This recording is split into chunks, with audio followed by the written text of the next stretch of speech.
criteria are entitled to be a socially and educationally backward class, which is why, sir, this Honorable Court very rightly recommended that transgenders be included as an OBC community. Transgenders. The National Commission of Backward Classes has recommended that orphans be included in the list of OBCs. So this category, created by the founding fathers of our Constitution, has yielded the desired result. It has become the main category uniting the common people of this country across religion and across caste, across region, across geography, as backward classes fighting for greater representation and a greater share of voice in this country. And as I mentioned last time, sir, every Varna is represented, every religion is represented, every Muslim in Kerala belongs to the backward classes because they really suffer from deprivation. So the first point I want to make very simply, sir, is to rebut this idea that this reservation for communities that fulfill these criteria is being repeatedly vilified as casteist reservation. What is the basis, sir? A caste is entitled to be a class, but casteist mindsets see a class only as a caste because they cannot see anything else, sir, other than a caste when they look.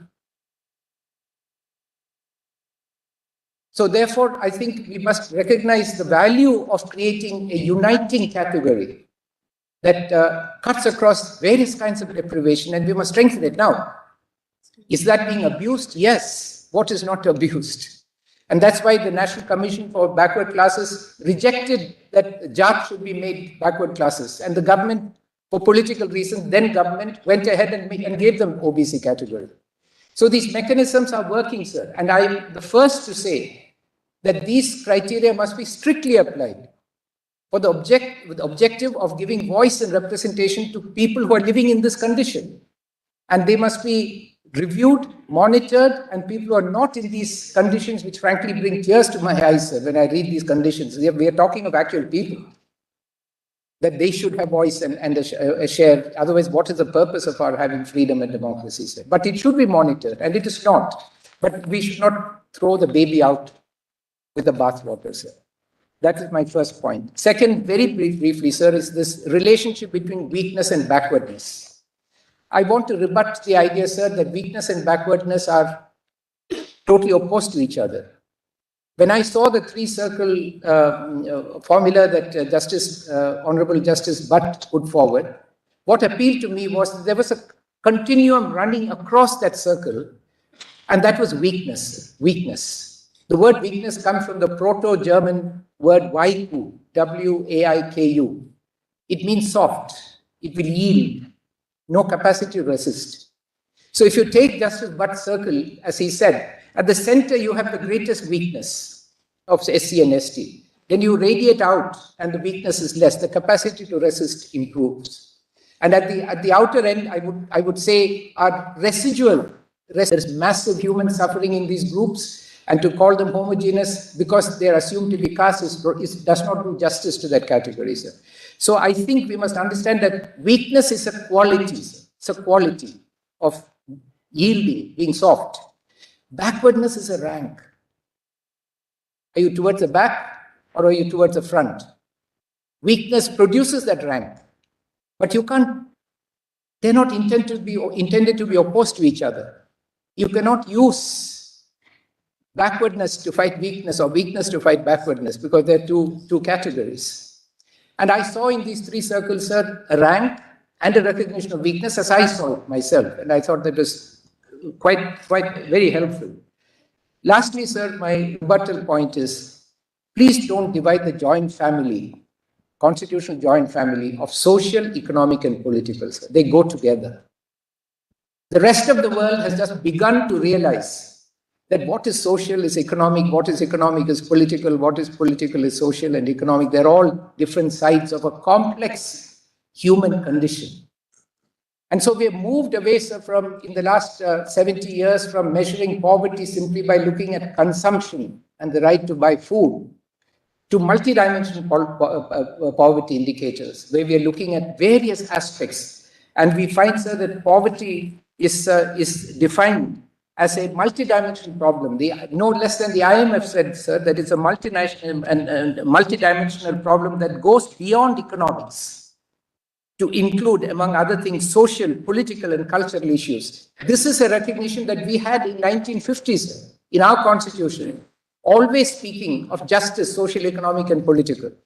And to achieve justice, social, and political, economic, you cannot just look at economic criteria. So separate from Indira Sawhney, sir. Indira Sawhney expressed the right sentiment.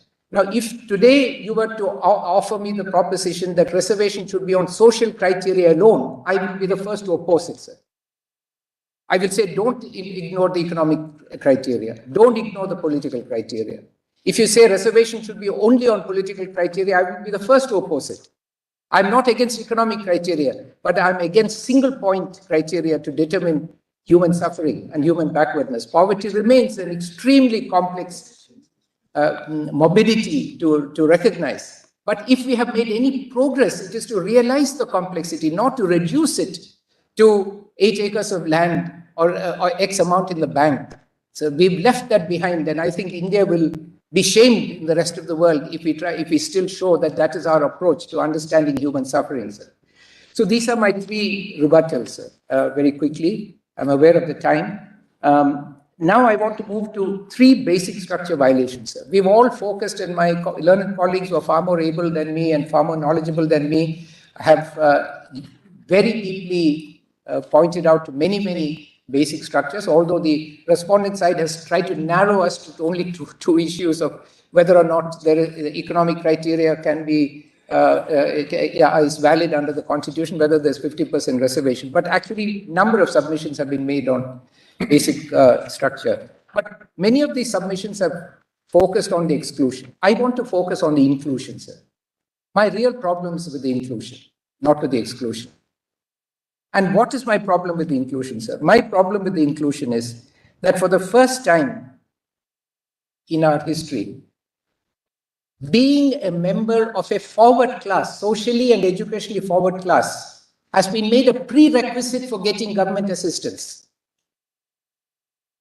If I'm a member of a born as a member of a socially educationally backward class, sir, how do I become a member of a socially and educationally forward class? Never before, sir, in the history of this country, has there been a requirement that to get government assistance, you have to be a member of a socially and educationally forward class. You have to be socially and educationally forward. This is why I think until recently, the idea was to tackle financial weaknesses. Yes, there are genuine cases of financial weaknesses. I myself know one person, sir, who's a member of the royal family of a state, and he was telling me how he grew up in utter poverty, had to eat roots when he was a child. And I told him, I said, yes, you had to do that, and you should never have had to do that. Your suffering is no less or no different than any other child in this country. But you must remember that no door was closed to you by society. No door was closed to you. I know someone else who was very poor from a priestly family because the father and the grandfather decided that they want to serve the temple and be priests and live in that condition. But when the children decided, no, we will study, sir, every door opened for them, sir. Every door opened for them. In school, in college, outside the country, in the best jobs in the country, and my friends, both of them ended up in top positions in the country. So our problem is with doors being closed by society on us. And that is a problem that can be solved only by forcing those doors to open through a reservation, a set aside such as reservation. Now let me turn to, so my first problem is that this requirement violates the basic structure. And I will come to that in the methodology in more detail, but that's the first. I'm only submitting that 3 things violate the basic structure. One is this prerequisite that you must belong to a forward class to get EWS is a violation of the basic structure, number 1. Number 2, sir, there is a requirement that sorry, sir, I'll just take 1 second.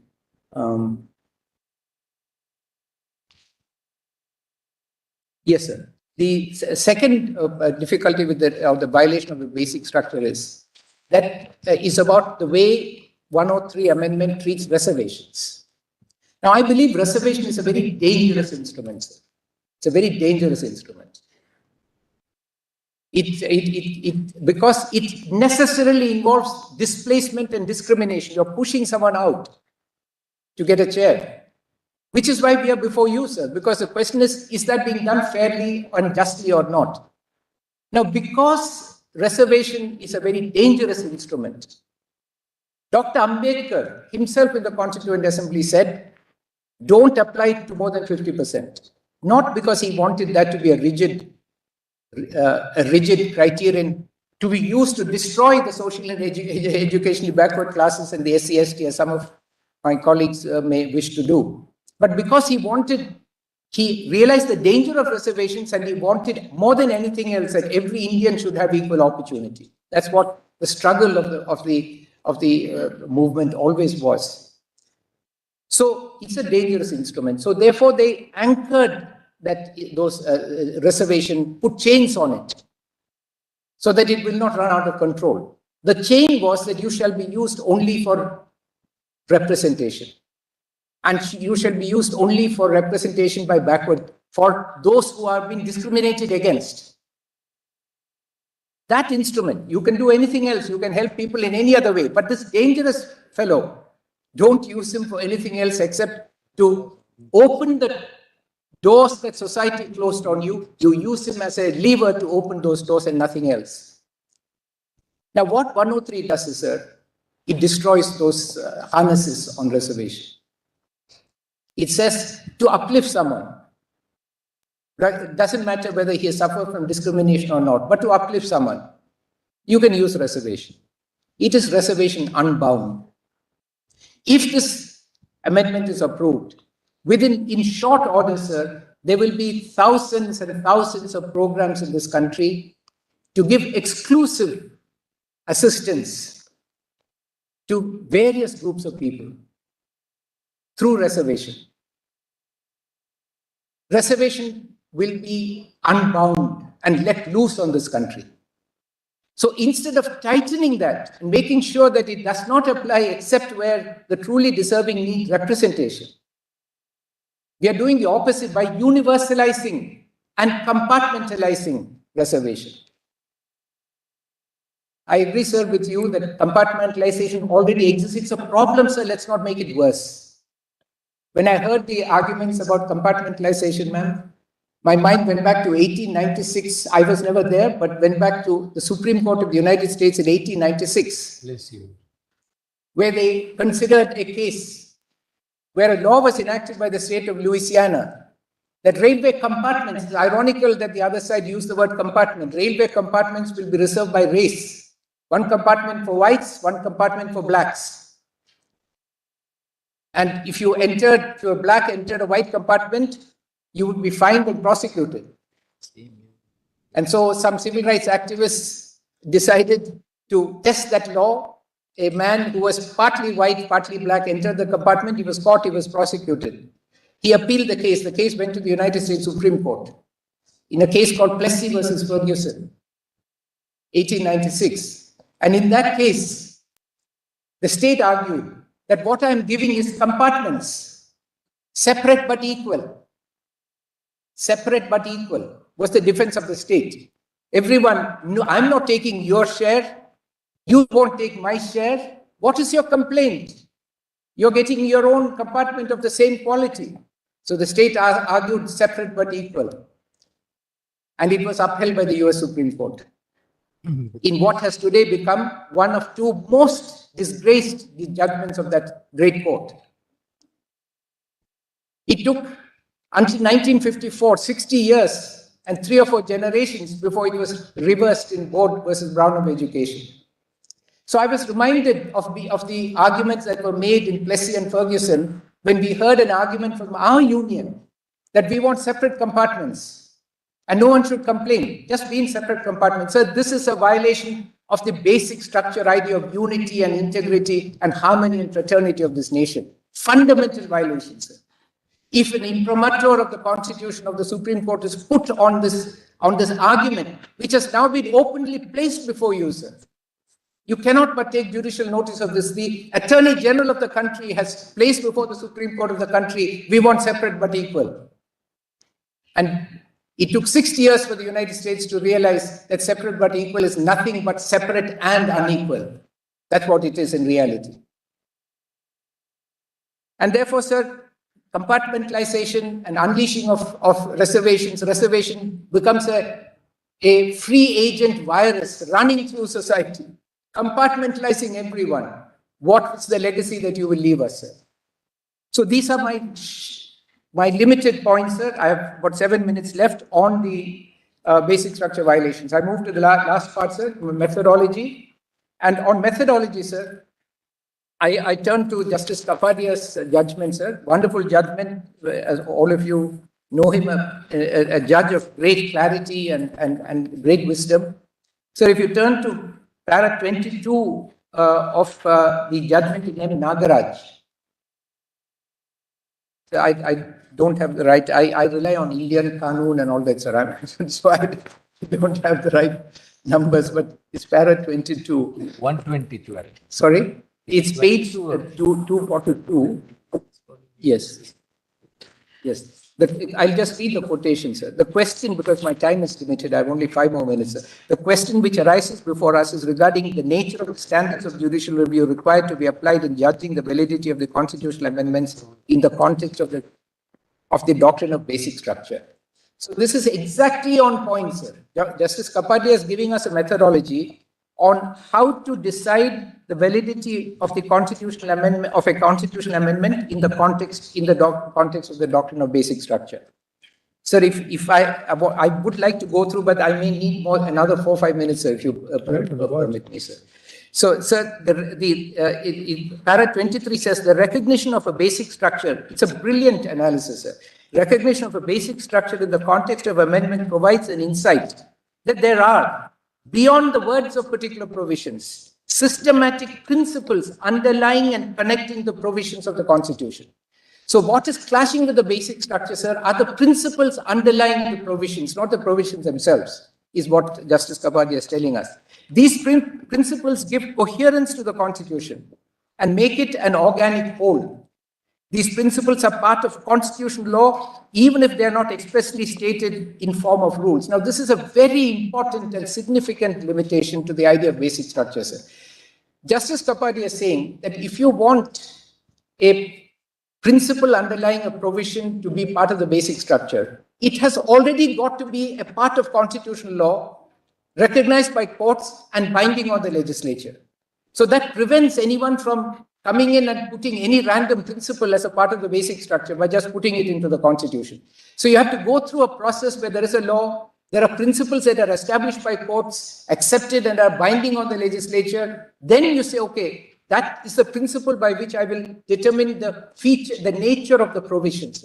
He says the provision acquires its characteristic as a feature from this underlying principle, sir. So it's like saying there's a car. A feature in the car is it has steering wheels and brakes, and it has a radio. These are all features of the car. But some features are essential, like steering wheel and brake, but the radio is not essential. So Justice Kapadia says, I won't read the whole thing, sir. Justice Kapadia says, you look at the provision, you identify the underlying principle, and then from that underlying principle, the provision gets its features. And then you see where that underlying principle fits in the larger scheme of the Constitution, its goal and its scheme, its objects and its scheme. And then see whether it is a radio or a steering in relation to that whole scheme. If it is essential, then you say it is part of the basic structure. That underlying principle is part of the basic structure. And as I said, sir, that gives us the safeguard, a great safeguard, that unless a principle first becomes part of constitutional law, it cannot even be a non-essential feature of the Constitution. It cannot even be a non-essential feature of the Constitution. In my academic work, sir, I have emphasized this, and I've regretted that this has not been developed more to prevent, this is a safeguard to prevent random principles coming in. Now, sir, I will not read for lack of time, I will not read the rest of the passages, but I'm looking at para 22, para 23, para 25, para 28, and para 37. In 28, Justice Kapadia refers to the working test evolved by Chandrachud J in the election case, in which the learned judge has rightly enunciated with respect that for determining whether a particular feature of the Constitution is a part of its basic structure, one has perforce to examine in each individual case the place of the particular feature in the scheme of the Constitution, its object and purpose, and the consequences of its denial on the integrity of the Constitution as a fundamental instrument of the country's governance. But I think Justice Kapadia's unique contribution is to qualify that the principle must be a part of constitutional law already and must be binding on the legislature. Sir, now, finally, sir, in the last part, let us apply, sir, to apply this principle very quickly, so there's no time, to 15.6 or 16.6. What is the underlying principle of 15.6 and 16.6, sir? The underlying principle is that those who are poor and are socially and educationally forward and therefore deprived of reservation must get reservation. This is the underlying principle. Now, this underlying principle is not an established principle in constitutional law. It is not binding on the legislature. And it is in violent conflict with principles of equality, with the features of the Constitution that already exist to advance its objectives, which have been recognized. I have a list of, I don't have time, but I can go through the cases and the specific basic structure principles they establish. Many of them are in Keshwan Bharati. All of you know that more than I do, so I don't wish to take time on that. If you wish, I can. So therefore, sir, if you apply this principle to this test, you easily come to the conclusion that these three provisions, compartmentalism, the forwardness as a precondition, the quality of forwardness as a precondition to get government assistance. So this can be extended as a general principle to all aspects of life, sir, not just restricted to reservation. And the letting loose reservation in this society without any restriction as a benign welfare activity, like a loan mela, right? Just go and give it. These three specific parts of 15.6 and 16.6, I think, very violently oppose or conflict with the basic structure. Last part, sir. Last part. What's the way forward, sir? What's the way forward? Looking at it from the point of view of the court, I think there are two ways forward, sir. Three ways forward. One is to strike it down. The other is to sustain it as it is. But I think there's a third way forward, sir, which does not involve reading down, does not involve severance, and can solve these basic structure conflicts in one stroke, sir. What is that, sir? And that is to take now. So this amendment is before you in two versions, sir. Now, after these 2 weeks of discussion, there are two versions. One version I will call the constitutionalist version, sir. The constitutionalist version. The other version I'll call the forward class version, sir. So the forward class version. Now I'll take two parts of 15.6, 16.6 and see how it is interpreted in these two versions, sir. You take the phrase economically weaker section. In the forward class version, it is interpreted as socially and educationally forward classes with a creamy layer exclusion, and other than 15.4, 16.4 classes. But in the constitutionalist version, sir, you can read economically weaker sections because of its reference to economic weakness, not financial weakness, and to poverty. The entire justification of the union has been premised on poverty alleviation, sir. And poverty alleviation, as I said earlier, is a much broader context than financial incapacity. You can read it as below poverty line, BPL, with priority to the neediest, irrespective of caste and creed, sir. Send a strong signal to this country, sir, that we've reached a stage where we recognize poverty without respect to caste and creed. This is an opportunity to do that. So the constitutionalist interpretation of this phrase would be BPL with priority to the neediest, irrespective of caste and creed. Now, the more difficult one, the second phrase, other than the classes mentioned in clauses 4 and 5. There, the forward class interpretation is, this is like a yellow star that the Nazis gave to Jews. You stick it on you, and wherever you go, you're a Jew. So if you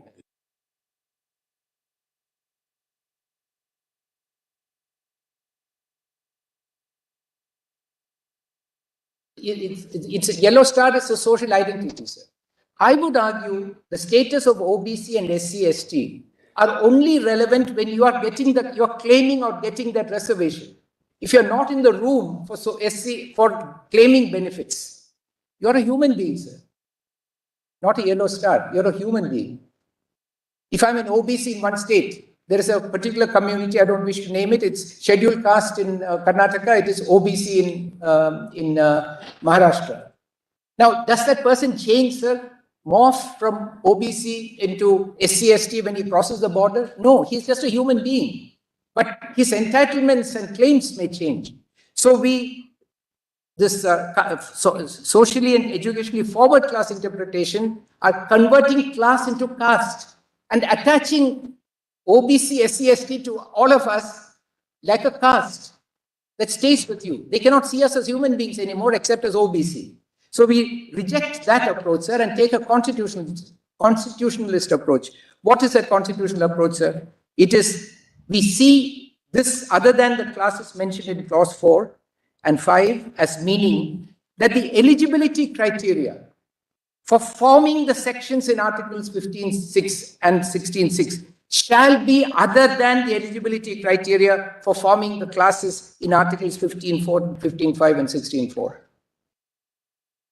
For example, in 16.4, 16.5, you have to be backward. So you cannot use that eligibility criteria in 15.6, 16.6. You can use poverty. You can use poverty. So other than, sorry.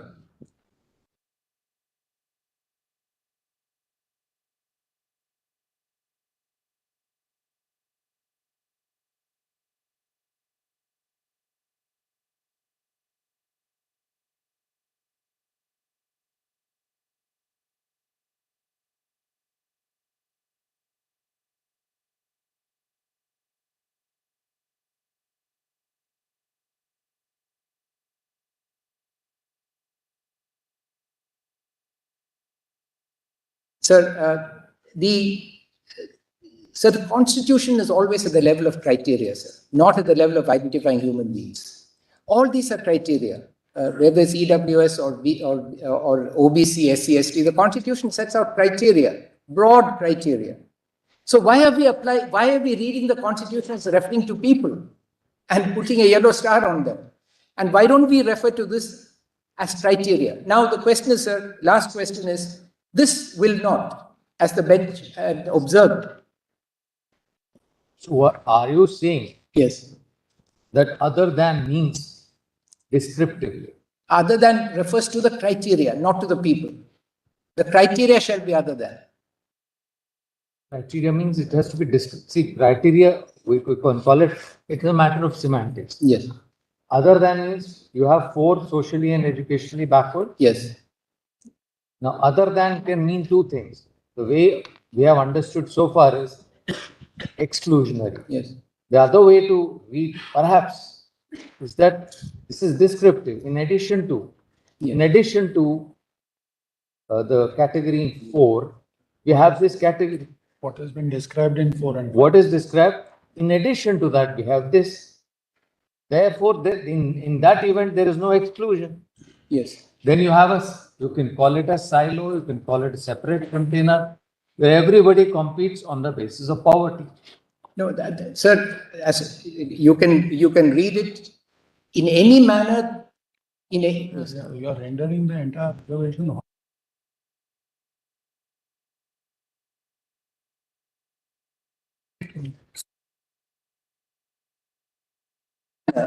that is not a manner that is referring to human beings.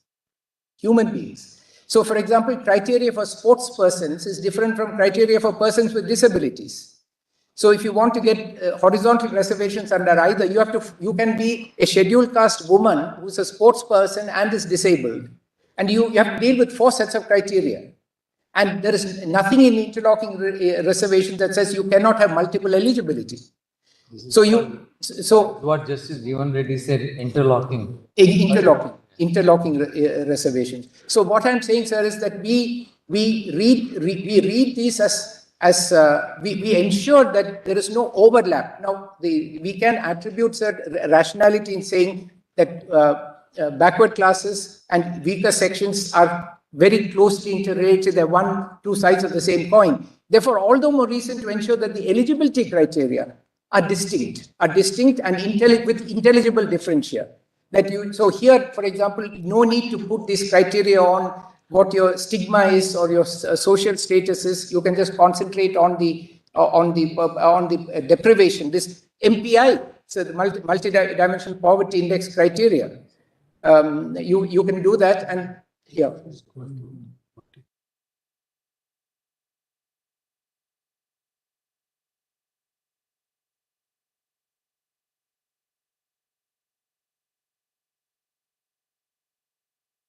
Sorry, sir, forgive me, sir.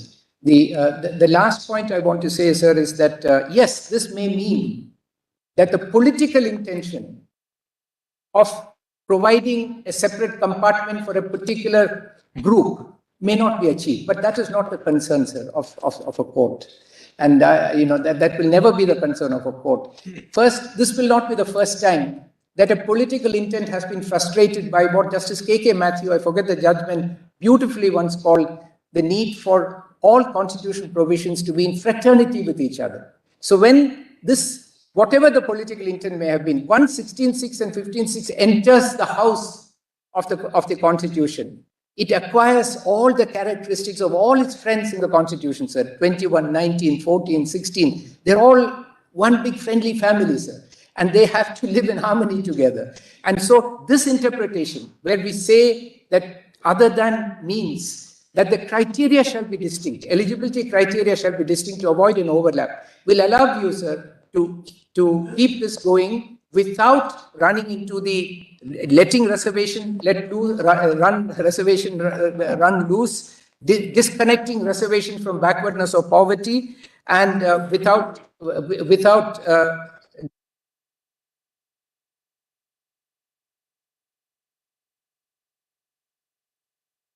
that process.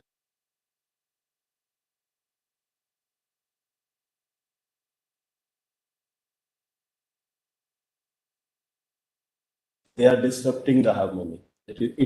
This entire process, yes, you in the alternative suggested way forward, it's required to be maybe is taken up only when if we come to a conclusion that these amendments, 103rd amendment, whatever is provided is not otherwise living in harmony with the other provisions of equality wherever they are. If they are otherwise, they could exist in harmony, they could exist. Of course. But it all depends on what interpretation we give it, sir. These are not provisions which are neutral. So as I said, there are two interpretations you can give it. One interpretation will allow them to live in harmony, sir. But another interpretation will not. There's no doubt about it, sir. Thank you so much, sir. With my lord permission, I am seeking only 30 seconds, my lord. I will point out only two things, my lord, 30 seconds, not more than 30. Your data. Yes, my lord. We have seen that data. Yes, my lord. I want to point out on two things, my lord. I want to point out on data. In Jammu Kashmir, 34% OBC people and 2% reservation in Jammu Kashmir on the OBC category. And that matter pending before the alternate bench in item 105, my lord.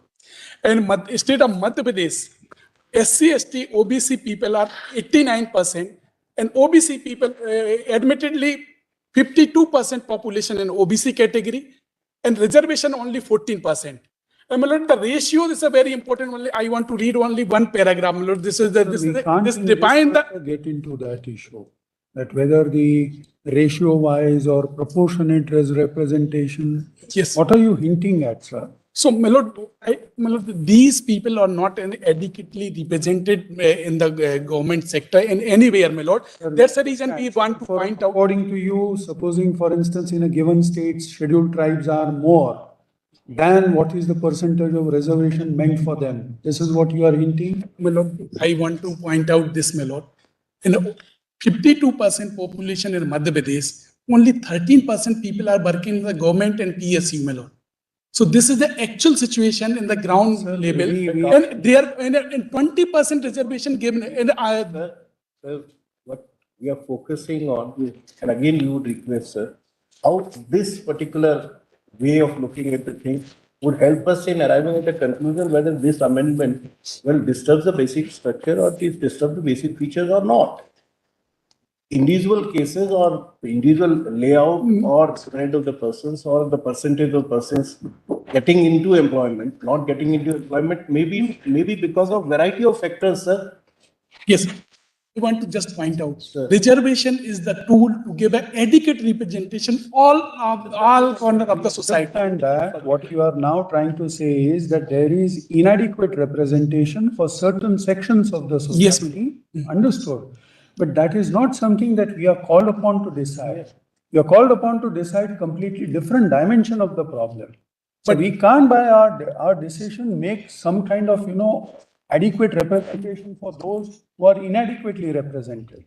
What we are called upon to decide is what is the information, what is the content, whether it violates basic structure or not. Correct? Your data is not going to help us in that direction. Only one thing, my lord. If this amendment is upheld, then again, my lord, we are excluded in this amendment. OBC SC is not included.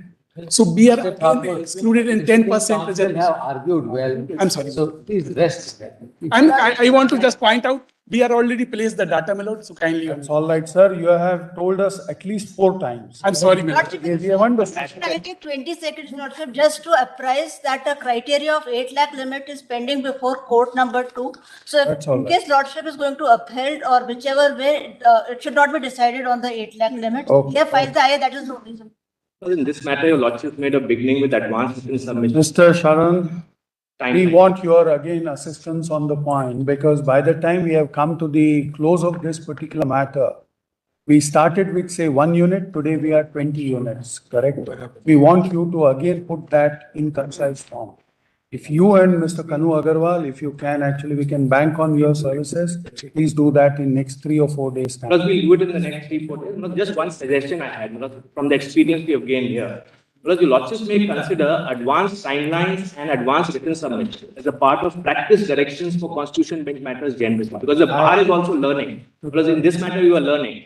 No, it should be not just constitution bench matters, every 3-judge bench matters. Because the beginning can be made because we are also learning, your lordships, so despite the advance, we were still submitting. Your Lordships, the notes that learned AG and SG and submit your Lordships will give us till Friday to put it to the. What? We The couldn't notes, gather. your Lordships, because now there's a flood of material which is coming. Okay, very well. By Friday, we'll submit our notes. What next? Now, please, no more. Submitted your notes. No more. Because your Lordships, there's a new. flood That's of all right, that's information all which right. has come. But it's okay. You are appearing for certain interveners. Now, to what extent do we keep on No, your entertaining? Lordships, the learned AG and learned SG also. Maybe so. Yes, your Lordships. So we'll submit it by Friday as Please, well. please don't do that. Please don't do that. Lordships, because. We don't want to be confronted with new points. There Let's be won't very be clear. So points. we are sealing everything now, except where it specifically permitted. It's only That's for, all. No, yes, it's only for Lordship's assistance if Lordship's wants it in please a let it be proper so. fashion. That's unfair because if you come up We with have some given you points, sufficient rebuttals time and to make your There's own. no new, I'm just submitting, there'll be no new information. We are going to But just put then it in a if it manner. is not in you, please leave it to us. We will Very well, take care. as your Lordship desires. Grateful. Thank you. We'll come back in 5 minutes, sir. Right,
of the 68 order, total exclusive jurisdiction of the Election Commission of India. So kindly see 15, my lord, which I just complete and then go straight to the 10th schedule. The commission may, after taking into account all the available facts and the circumstances of the case and hearing such representatives of the sections or groups and other persons that desire to be heard, kindly mark the next word, my lord. Decide. So for the purposes of 21A, political party, there is a question mark, the decision has to come from here, not from the office holder. Decide. The issue is not so much whether the election commission has the power or not. What they argue is the batting order, which should be decided first. But the question is, would that arise in a context where the channels are completely different and the process and the method and authorities are all different? But are there any cases where the issue relating to anti-defection as well as matters relating to party determination have been commonly taken up, not episodically, but at the same time? I'll just check up, I'll confirm it, but I'll come back to your lordship. Flagging this. My lord, please permit, I have understood, my lord, I'll see. My lord, I'm coming to your lordships are putting it.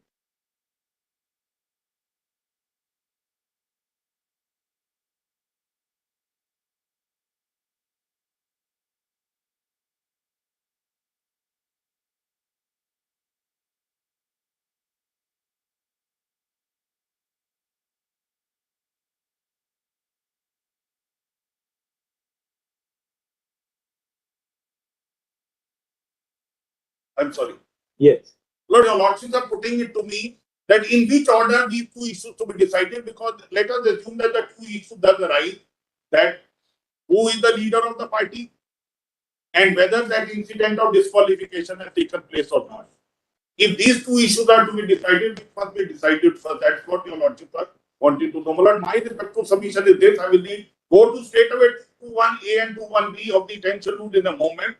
But what I was reading here is the decision, who is the political party, who is the leadership, who has to give direction on behalf of the party, in the name of the party. That decision can only come from 15. Now I'm not only see the 10 schedule, but before that, kindly come to page 8 and page 10 of this compilation 1. Because if this is the position, my lord, taken on oath before this honorable court, where the writ petitions are filed on daily basis on every event taking place, after this position is taken up by the other side before this honorable court, ground D, my lord, I want to read only 4 lines and ground next page, page 10, para 36.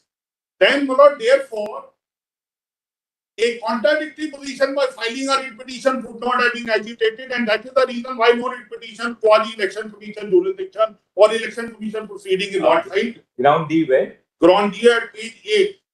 And this is Well, that pages are at the bottom. On the top there is some page 38, but the running page of this compilation is page 8 and page 10. This ground D, Mr. Maninder saying, this ground in the writ is petition. part of the writ petition. Writ petition filed by them. There are. No, my lord, your lordship must know, my lord, that on every event taking place after the floor test, they were filing writ petition. They have taken this position in this writ petition where there is no question on jurisdiction or proceeding further of the election commission. And they have taken this position. Kindly permit me, the last 5 lines in para D. Who is the Shiv Sena? Who is the Shiv Sena? The moment this question comes, my lord, it is also our common case. Exclusive jurisdiction is of the Election Commission of India. And they said so. And once they said so, my lord, there was no occasion for them to file any substantive writ petition questioning that position, because they can't live with the inherent contradiction in their stand. Now, my lord, if that is the position, will your lordship permit an interim application to be filed in some other writ petition? Kindly see who is the Shiv Sena. That is the domain of Election Commission. Admittedly, recognition of Shiv Sena and leadership by so and so has been endorsed by the Election Commission, and there is no dispute. Now, kindly see para 36, page 10, next page. This is a part of the rejoinder, para 36. After our stand was filed to this writ petition, the file rejoined. So original position is, the moment question arises, who should say na? Election Commission. NIC 36, third line. If the delinquents were so keen on a change in party leadership, they ought to have approached the election commission in the first place. So what did I came for? I came for extension of time, which is in violation of the rule only 2 days, and I asked for 2 weeks. 2 weeks is granted by your lordship. Compliance of natural justice. That has nothing to do with either the office of the Speaker or the Election Commission of India. All right, Mr. Maninder. Yes. Only 2 minutes. Kindly come to 2. Kindly come to 2, but the 10 schedule. 10 schedule. Only about 2 minutes and I'm done. All judgments are cited. I have nothing for this hearing. But kindly come to 2-1. There is no political. Mr. Maninder Singh, it is read and re-read and re-read. Only 1 minute I will take. Your lordship. Otherwise, we will have to hear Mr. I will just clear it in 1 minute. 2-1A. 2-1A and 2-1B. The last word of political party and in the contrast in clause 3.2 which is deleted and clause 4.2 of the merger and the split, it's legislative party. Now in this, who is the political party and who can issue validly in law direction to the political party? Unless that question gets decided, there is no ambiguity in that regard. Speaker has no jurisdiction. And that is why the order is that once such question arises, EC will decide first. And that is their writ petition.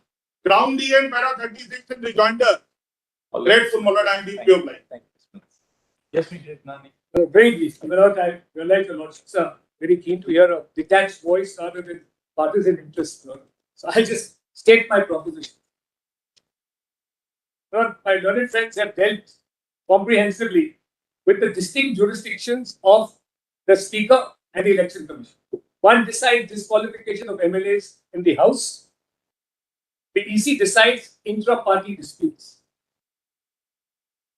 Now, Lord, the question of disqualification, and what instance I hope to answer my Lord Narasimha's query.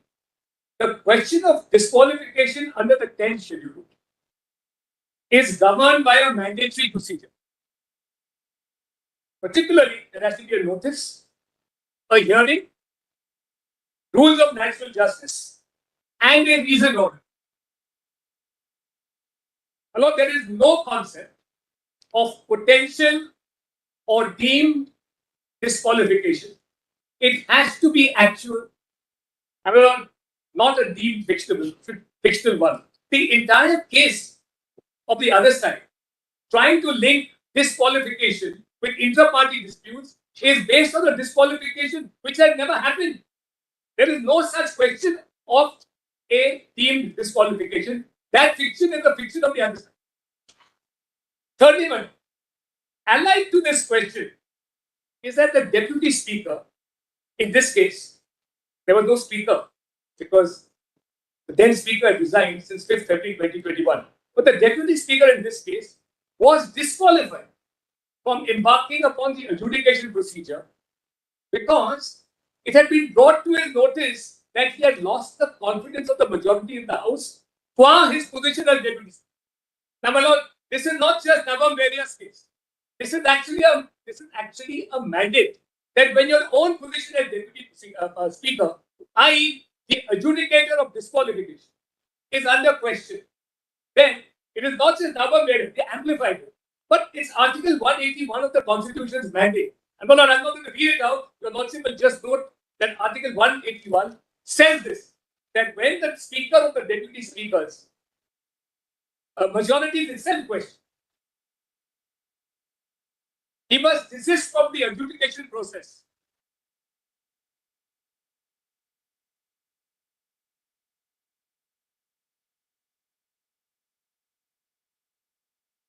Well, it's not just Navam Varia, which is one of the questions of law propounded.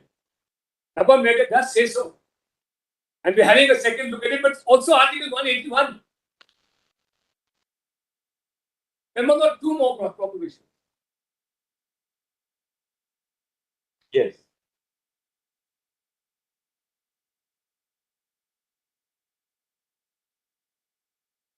My lord, any link, my lord, in my respectful submission at the outset, the distinctive jurisdictions of the Speaker and the Election Commissioner, my lord, is determinative of this matter.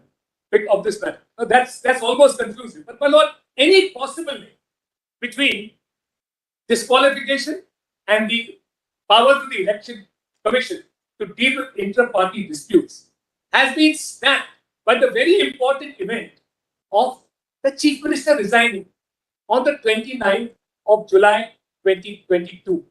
On that night he resigned, 29th July, June. 29th June. I'm so sorry, 29th June. Now, my lord, when that happened, a government fell.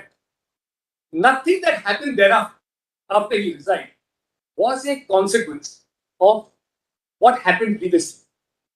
When the Chief Minister resigned, what kicked in was a process which was obligatory on the governor of the state. The governor had to then decide whether he could find a stable majority, which in turn necessitated discovering that person who commanded a majority of the House, and that person could therefore offer a stable government. That the governor proceeded to do.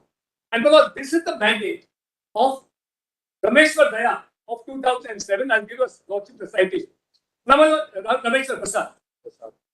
In that judgment, the court said, when the governor is setting about the task, and it's paragraph 161 in particular, what you just know, when he is setting about the task, his constitutional obligation to form a stable majority, he has not to be deterred by any questions of potential disqualification. So the governor did that, and a new government came into existence. Now, my lord, when a new government comes into existence, a stable government, one more article kicks in, and that is Article 178. Please see that.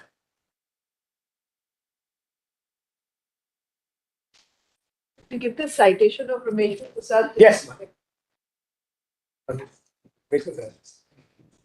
2006 to SEC page 1.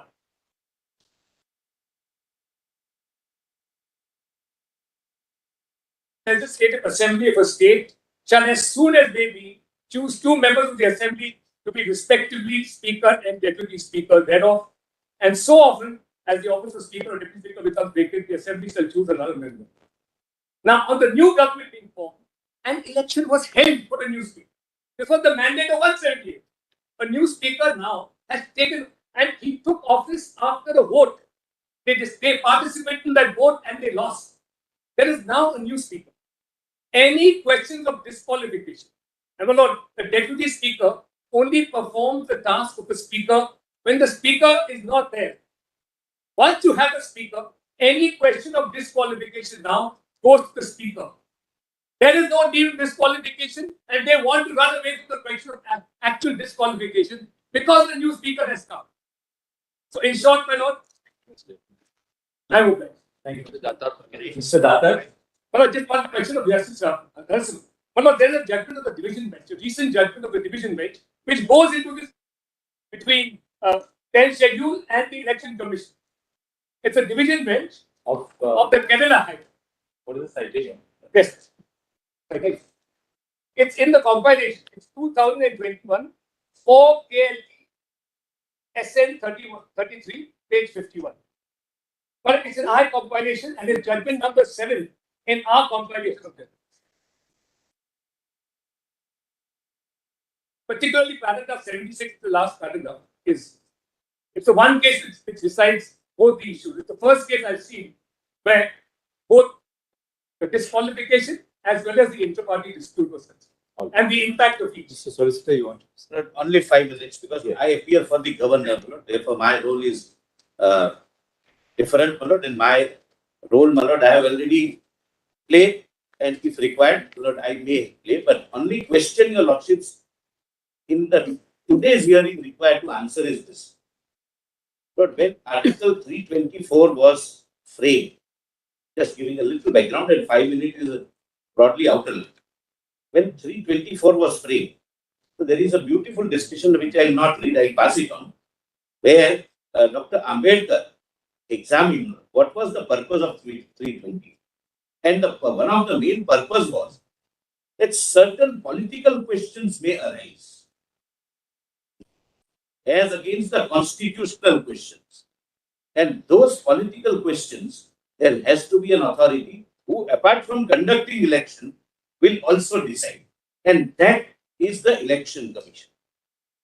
Your lordships would also not possibly be able to go into the political thicket in case of president rule, etc., in a different fact situation which is not arising. The only question, my lord, which needs answer for the today's limited hearing is, can your lordships not take a call whether this faction is right or another faction is right? That answer, my lord, will decide today's hearing. Answer in my respectful submission, no. This is essentially a political question.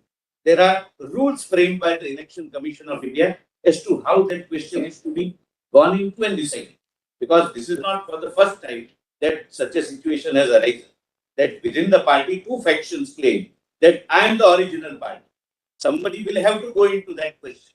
And that somebody, under the scheme of the Constitution, is only the election. Third question, whether both would be overlapping. In other words, suppose the question of disqualification is held against the client of Mr. Kaul and Maninder Singh, would it have any impact on the exercise to be undertaken by the Election Commission? The answer is no. Suppose the Election Commission takes the call that this faction is the correct faction, represents the original political party. Would that have any impact on the decision to be taken by the speaker? The answer will be no, because your lordships are assisted on both spheres. Yes. Here the speaker will decide that whether they voluntarily gave up membership, etc. They would argue that we are within the party, but within the party there is a freedom of speech and expression which we were exercising. That is for the speaker to decide. But even as disqualified MLAs, they would still continue to be members of the political party because there is no disqualification from membership. So the Election Commission is merely deciding which group represents the original one. So, right now, for the limited purpose, my respectful submission is that let the Election Commission discharge its duties. Thank you, Mr. Datta. Mr. Datta.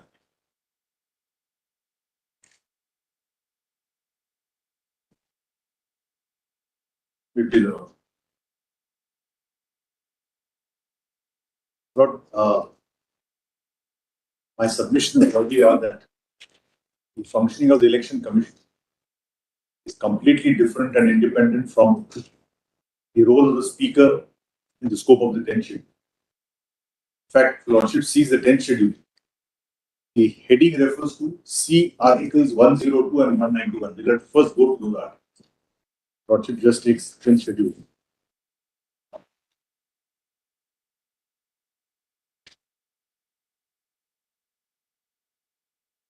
This Articles 102.2 and 191.2.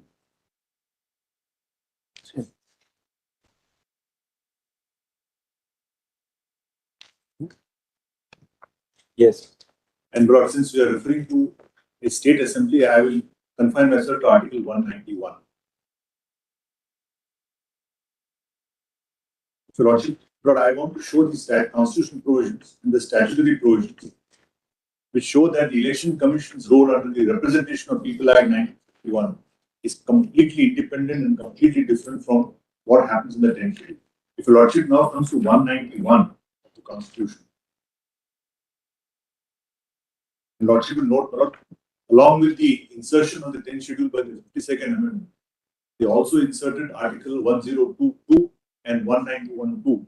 And if a Lordship sees 191.2, a person shall be disqualified from being a member of the Legislative Assembly or Legislative Council of a state if he is so disqualified under the 10th schedule. Now, please come to 191.1a. Your Lordship kindly sees, person shall be disqualified from being chosen and for being a member. So, my Lord, there are two types of disqualifications. A threshold disqualification, where you can't even become a member. And during the Second, during. But in the company law, they use more elegantly. They say disqualification and vacation. You become a director, then you vacate the office. So when we say disqualification for being, it actually means disqualification from continuing as a member of the house. Now, Lordship will just see A, if he holds any office of profit, B, if he's of unsound mind, C, if he's an undischarged insolvent, and D, if he's not a citizen of India and has voluntarily acquired citizenships, etc. And E, if he's so disqualified under any law by or any law made by Parliament. The Lordship will find that there are 4 constitutional disqualifications, which is A, B, C, D. The 5th constitutional disqualification is 191(2). And if your Lordship sees what is 191(1)(e), if he is so disqualified or under any law made by Parliament, Lordship has to look at the Representation of People Act 1951.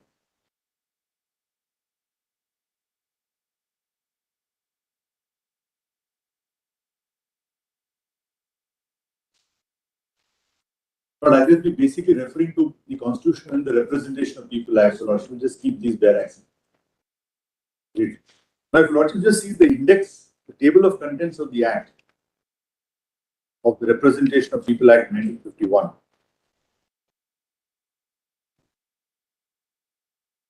My Lord will find that as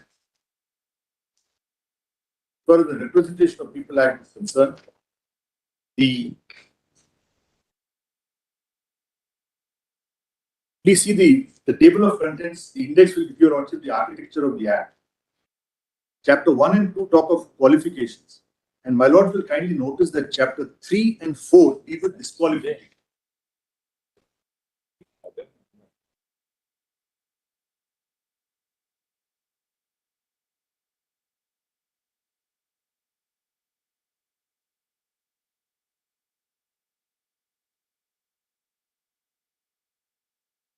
Yeah, it's a very small act. I just, in an order yesterday, we said 50. I just told him I had a recollection that I did. Yes. 50. In fact, the statement of office and reasons say that 50 Act is very short, so we have to expand it further. Yes. So, Lordship will kindly come to chapter 3, just the headings.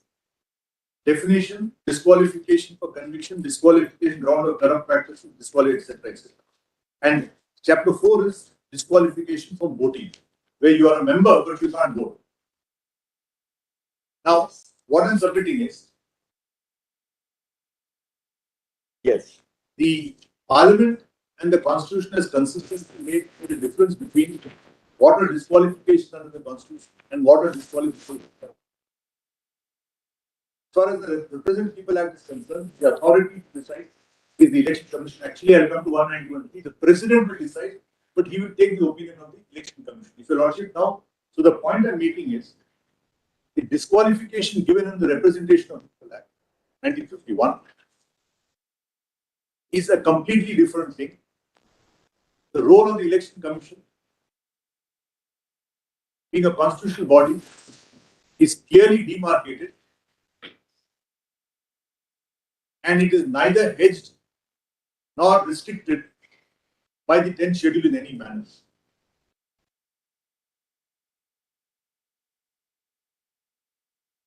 If your Lordship now comes back to 191, the next section 192, Article 192.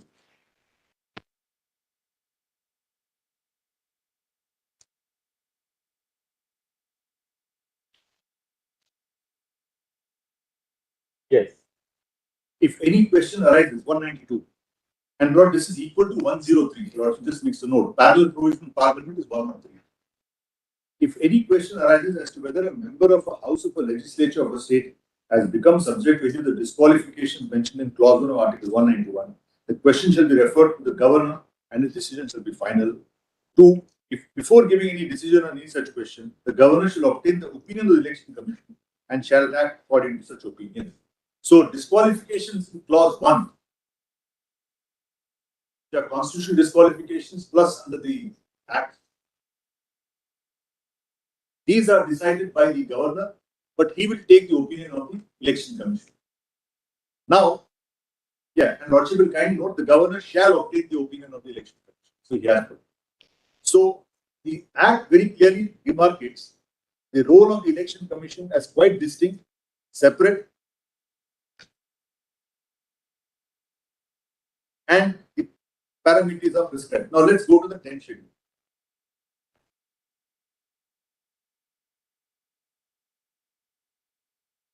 Lordship will first see para 2C is original political party. Original political party. But if my lord sees the definition in the Representation of People Act 2F, my learned friend, I think somebody referred to the room, but if your lordship goes to the Act itself, the Representation of People Act under 2F, political party. Political party means a political party which is, once again, this opens into the 50 Act. Mr. Maninder Singh referred to that. He referred to the rule. To the rule. Identical. Identical. Simple order. Yes, I think in the simple order it's 2H and here it is 2F.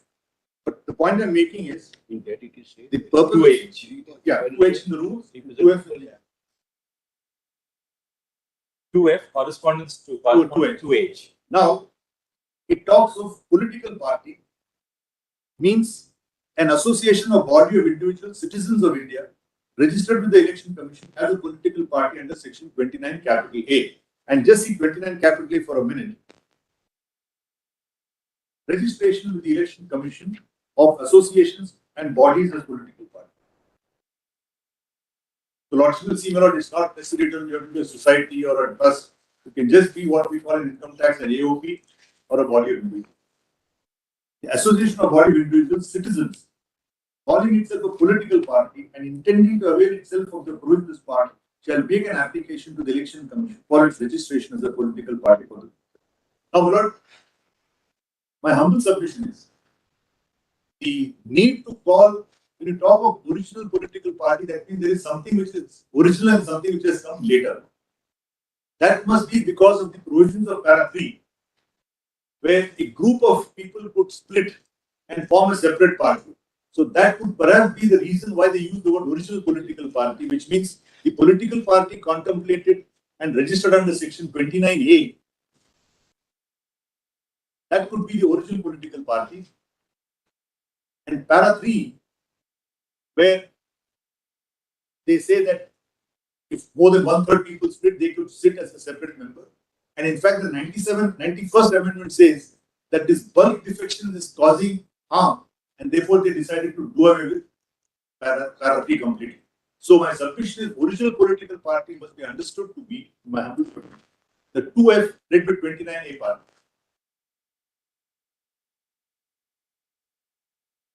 That is the party which is registered with the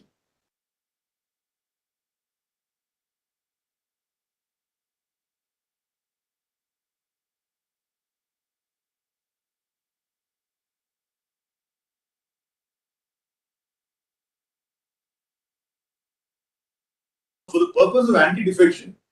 They said that even if more than 1/3 members go, it will not amount to a defection. That has been done away with. So now basically original political party will now be relevant only in the context of merger, which I will come to later.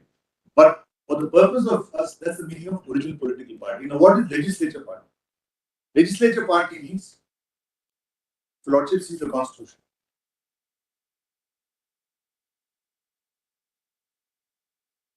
Legislature party in relation to member of a house belonging to any political party in accordance with provisions of paragraph 2 or paragraph 4 means the group consisting of all the members of that house for the time being belonging to that political party in accordance with provisions. Therefore, if the political party is a larger set, then the legislature party is a subset of members of that political party who are also being elected and now form part of the house. It is quite possible that you can have a political party with no legislature party. It's not that every political party has MLAs and MPs. So, legislature party is a subset of the original party. That is, every legislature member, or every member of the legislature party will necessarily be a member of the political party. This is the. Now, Coming to the role, now what is the question here? As Malad just put it, the batting order. Suppose there is a case of split in the house in this particular case. But I am arguing a case independent of any kind of, as a general principle of law, what is the role of election commission? Suppose there is a defection crisis in any assembly or parliament and the matter is sub judice either before the High Court or the Supreme Court. Does it stymie? Does it stop? Does it interdict the functioning of the election commission? Is a question which a lordship has to answer. And my humble submission is, when do we avoid parallel proceedings? We generally avoid parallel proceedings when the jurisdiction is concurrent. When the jurisdiction is concurrent, and typically there is a higher forum and a lower forum. And as a general group, the subordinate forum will yield to the higher forum. So if a matter is pending in the High Court, say for example in a tax matter, and you lordship gives a notice, then typically the officer will not proceed because he will await the decision of the High Court. So parallel proceedings come where the jurisdiction is concurrent, and there is a possibility of the possibility of two authorities coming to contradictory conclusions.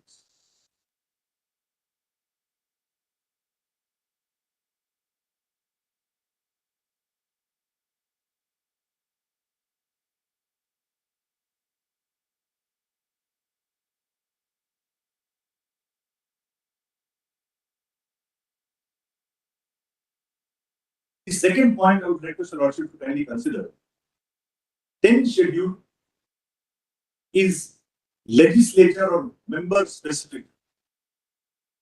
Regulation 15, para 15 of the symbol order is party specific.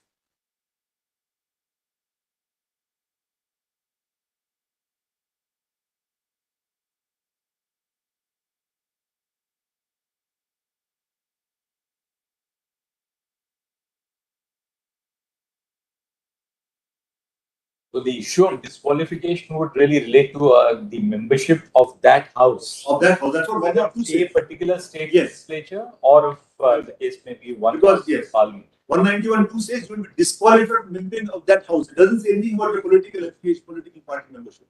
Para 15 is really agnostic on the legislature because that is irrespective of whether there is or there is not any disqualification. In fact, as I mentioned, that political party may not have any member of a particular house also, or it may have members. So what we are concerned is, now if your lordship sees the what I call the structure of a 10th schedule, first one is definition, 2 is the substantive, what is disqualification, 3 and 4 are exemptions to that disqualification, that is 1/3 member and merger. So 2 is the bar, the disqualification, 3 and 4 are exceptions, 5 is also an exception where it says that if you're a speaker, it's very unique for a speaker, if he gives up his membership, then when he comes back, he doesn't get disqualified.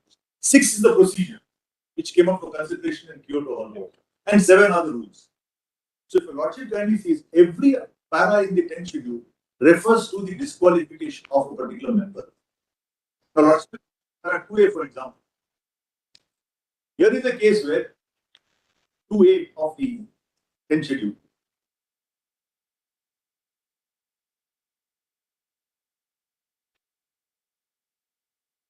I'm trying to say, Manoj, that the fields are completely different. The territory is completely different, so to speak.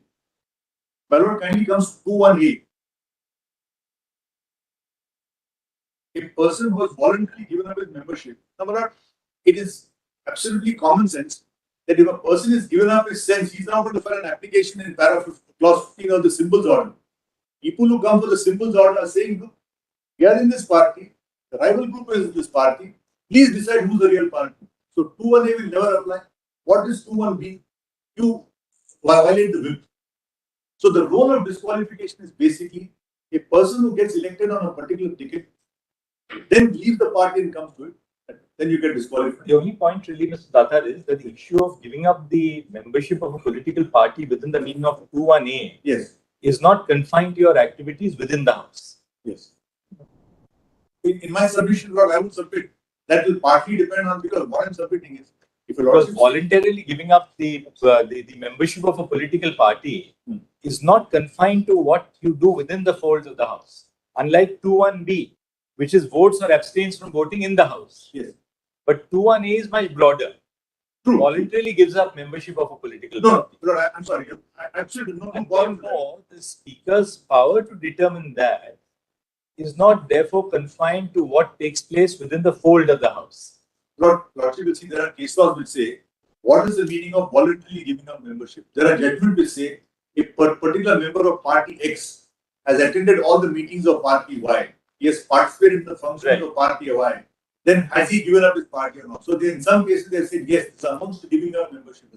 But that's really outside the scope of this reference. That's why so when you say voluntary, Lordship is right. That's why under clause 6, the speaker is called upon to say that Mr. X, he attended the rallies of this party. Not the reported judgments are there, I can circulate them. He attended the rallies of this party. He attended the meetings of this party. He was seen in this particular party. The Supreme Court has said no, but his name is still continuing in the register of members, therefore he has not given up. In 2 cases, they said this itself indicates that he has given up his membership. So is it it can be impliedly giving up also, physically actually giving up also. But what I'm submitting is, but one thing is very clear that 2(1)A as well as 2(1)B is member specific. Yeah, member specific. 15 is not in that sense member specific. It deals with a faction as to whether a particular faction represents a political party. Now, Lordship will come. It refers to a collective group as to whether that represents a political party. Now, Lordship will come. Yes. So, what I'm submitting is, paragraph 15 basically refers to the collective right, the collective party. Who is the real party? And if your Lordship now comes to paragraph 15, which your Lordship saw a number of times, I will go through it again. And if your Lordship has seen Sadiq Ali several times, I won't repeat it. But the first 2 paragraphs are very interesting. How did this problem straight away come about? Because Nijalingappa came to the Congress so, and Jagjeevan Ram was Congress chief, we've all gone through that controversy in those days, the Congress so, the Congress, etc. And then the argument was that the Congress who had majority in the Congress Working Committee. Lordship, can you just give a broad outline of that case? Sadiq Ali is of which year actually? 1975. 75. But this took place in 1969. Yes. We were, so in that sense, Sadiq Ali was doing a bit of a post-mortem on what happened.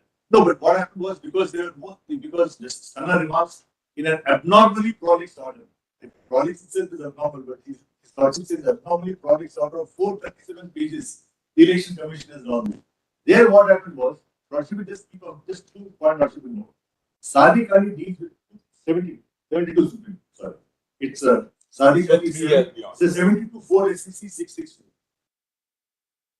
Sadiq Ali says the Election Commission went by 2 tests, and that Supreme Court approved. One was the test of majority. Test of majority way Parliament and individual houses. They took the strength of the Congress in the Lok Sabha, in the Rajya Sabha, in the individual houses, and they said that out of these number of MPs, X are in the Jagjeevan Ram faction. Y are in the Nijalingappa faction. They go statewide. But you want to see that, I can show that later. That's the break. Then they say, at the All India Congress Committee, Working Committee, where more than some 2,000 odd members were there, a large majority voted for this particular group. And therefore, the election came to the conclusion that the actual Congress was the Congress J and not the Congress O. And the court said nothing wrong with it because they have gone by test of majority in this. The point is not what we adopt. The point is, Election Commission is free to decide as to how it tests the majority. And by and large, what they're doing is, and I've got cases in my compilation. We had recently problems in Tamil Nadu where who was the correct member of the All India NIC. Hearings took place, they came right up to the Supreme Court. And what the Election Commission does, they take a complaint, ask both parties to give their submissions. Then evidence, affidavits, etc. are admitted, and then inquiry. Now, please see my notice under paragraph 15. I am humbly submitting that this notice has nothing to do with the election. Chapter.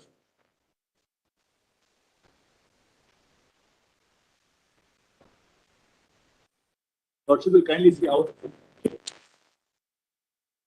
Yeah, please see the page. Please see my notice. No. The notice section 15 notice. 44, page 44. Yeah. Lordship will see paragraph 40, page 44 of R4's compilation, volume 1.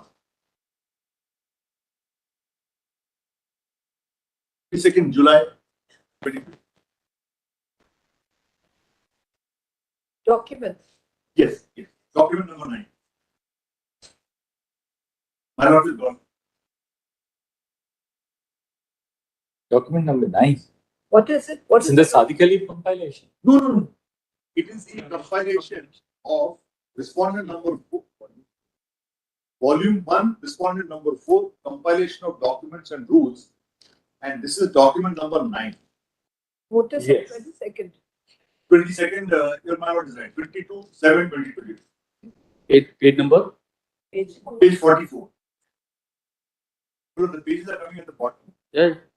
We have got total 118 page. Yes.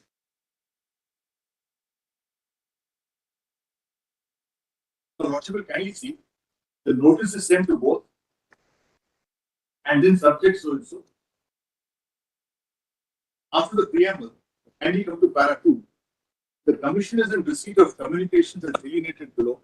She is so and so member of parliament and secretary of party on 25/6/22 intimated the commission about the alleged anti-party activities carried out by some of the MLAs under the leadership of so and so, and objected to establishing any political party using the names Shiv Sena or Bala Sahib. Ani so and so forwarded 3 letters dated so and so, and so he gives a comment. Then Sri Ani so further email does an affidavit of so and so. Now kindly come to E. Sri Eknath Shinde on 19/7/22 filed a petition before the commission titled as so and so on the para 15 of the election symbols to declare the group led by Eknath Shinde as Shiv Sena and allot the party symbol of bow and arrow to the group. Eknath Shinde, the above petition, interior mentioned that. Then he goes on to 1, 2, 3, 4, 5, 6. Now please come to para 3 at page 47. Now this is the standard format we file whenever we get a complaint. We say who has made the petition, what is the gist of this complaint, what is the other side. Please come to para 3. Para 15 of the election symbols and reservation allotment order 1968 provide that when the commission is satisfied on information, your lordship see para 15, I won't read it again. On due consideration of the totality of information available on record with the commission as summarized above, the commission of this of opinion that there are 2 rival groups in Shiv Sena party, one led by Uddhavji Balasaheb Thackeray and the other led by Eknath Rao Sambhaji Shinde. Each group is now claiming to be the party, and therefore the matter requires a substantive determination by the commission under para 15 of the election symbols.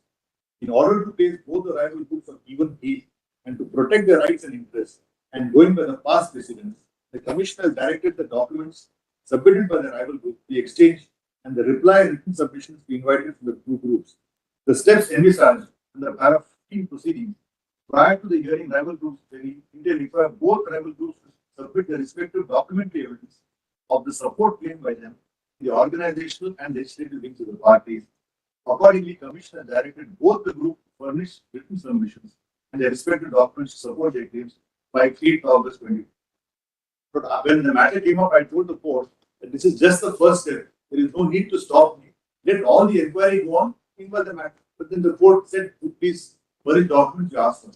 Now, if your lordship sees the notice, it has got nothing to do with the membership of any person of the party or of any house. There is an MP or an MLA.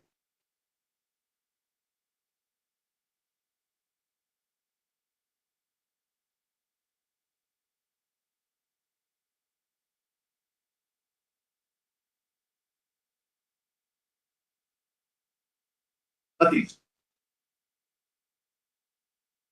Secondly, my lord, by submitting this application by respective sites, none of the provisions of 10th schedule are attracted.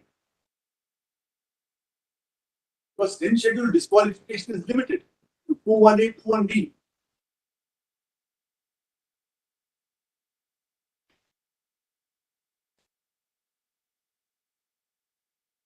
So my submission is, as somebody mentioned, para 15 is like the inner party democracy. Suppose as the party grows, there are bound to be groups, bound to be factions, and ultimately, who claims superiority?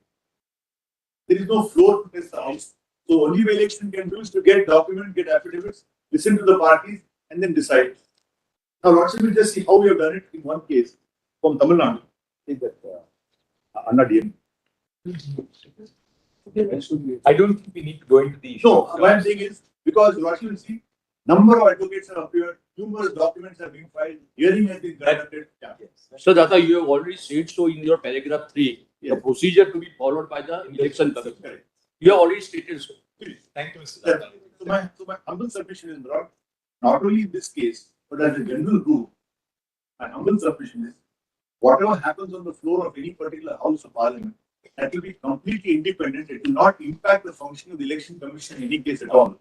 Two things can happen. Either Lordship may allow the petition or dismiss the petition. The result of the paragraph 15 order will be complete party, but not of the political. Yes. Keep clear. Thank you. Thank you, Mr. Datta. Yes, Mr.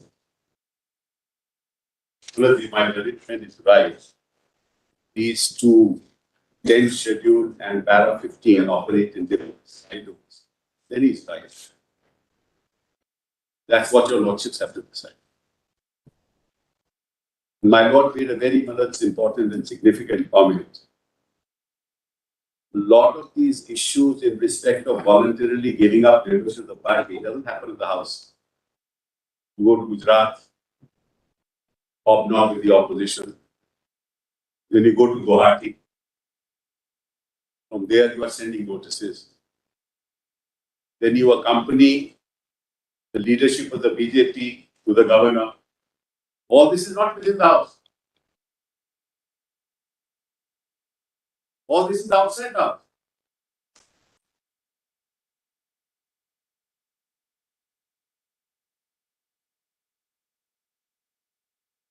And the speaker will have to consider, for the purposes of coming to the conclusion, whether you are voluntarily giving up membership of the party, not the house. It is because of that you are disqualified.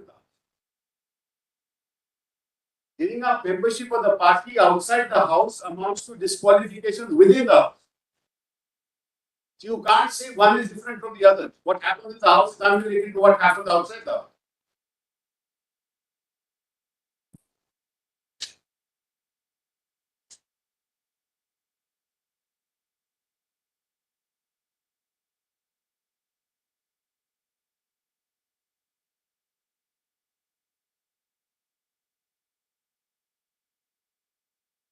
And the election commission can't say, I'm not concerned with any of that.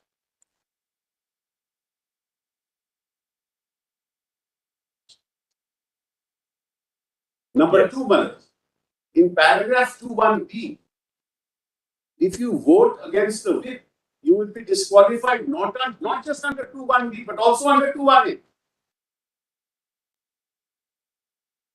Once you violate the whip, Manoj, not only have you expressed yourself that you are voting contrary to the whip, you are also saying, I'm no longer a member of your party, but I'm not bound by your whip. That's the constitutional position. With the greatest respect to my learned friends, Manoj, they are completely misled, Manoj, the decision of this court in Rajendra Singh. Let me just give you a notice briefly what it was. Of the BSP. Joint hands with the Samajwadi. Now, there were 109 members of the House. The Speaker gave notice, nothing. He did nothing. After a few weeks, 24 more of them joined. So they became 37. Then the Speaker said, this 37 is 1/3. And because this 37 is 1/3, therefore they are protected under the 10th schedule, because at that time paragraph 3 was there. This court said no. You have to decide on the day when 13 members went to the Speaker. They were at that time not 1/3. The Speaker wrongly allowed 1/3 to develop to give protection to the 10th schedule under paragraph. Therefore, the disqualification relates back to the time when the 13 members of the Speaker. That's one part of it. My argument is completely wrong. That is unrelated to the issue of giving up membership of the House. When paragraph 3 was, before it was deleted, very interesting. it is integrally linked with the political party. And we see our compilation of statutes for this.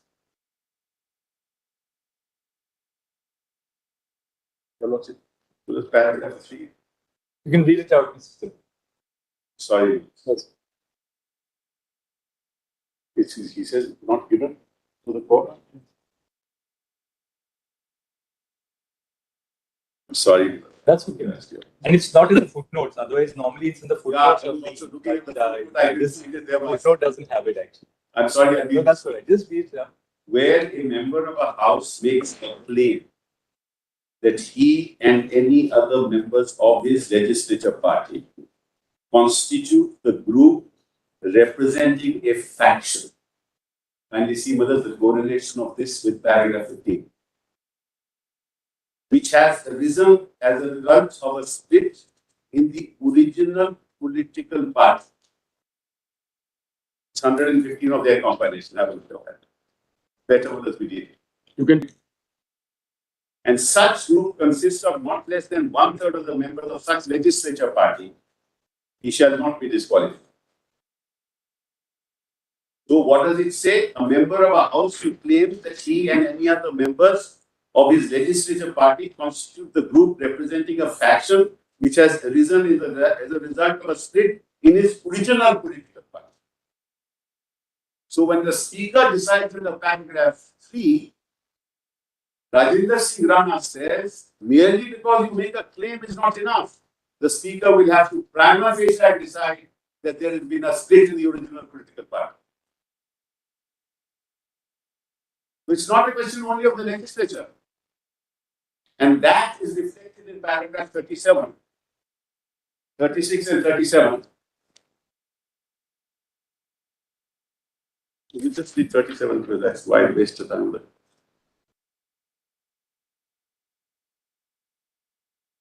This is 1074 SCC model I have. In their compilation is 192. Para 37. I'm reading 36 and 37. 192 models probably.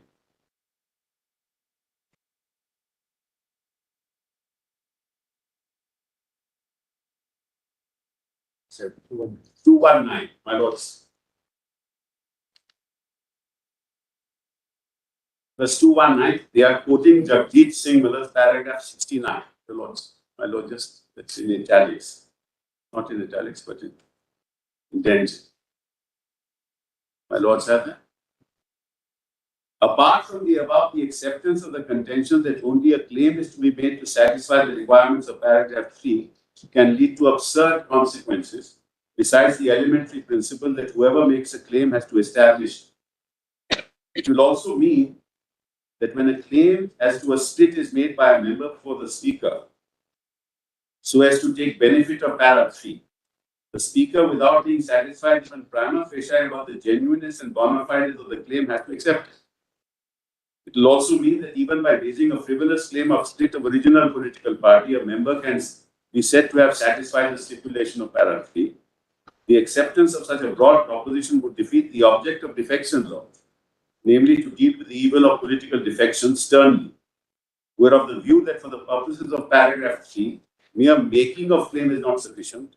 Prima facie proof of such a split is necessary to be produced before the speaker so as to satisfy him when such split has taken place. This is contrary to what my learned friend argued, completely contrary. Now see 37.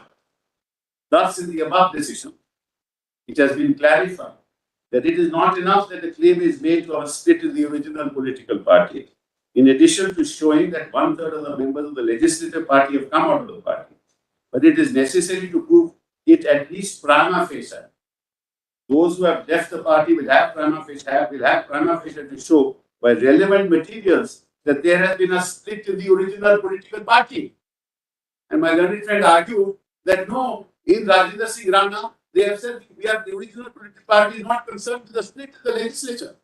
It's just the contrary. The argument, therefore, that all of the 37 MLAs required to do so was to make a claim before the speaker that there has been a split in the original political party, and to show that 1/3 of the members of the legislative party have come out, and they need not produce any material in support of the state in the original political party, cannot be accepted. The argument that the ratio of the decision and justice required to be reconsidered does not appeal to us. Even going by Ravi Naik, it could not be said that the learned judges have held that a mere claim in that behalf is enough. Now, what's important here, and this is the significant part, having done away with paragraph 3, now consider the consequence. Now there is no question of majority minority. There is no question of 1/3, 2/3. You have to abide by the discipline, and the only defense is paragraph 4. To say, therefore, the whole argument is that I am 40 or I am 30 or I am 20 is neither here nor there.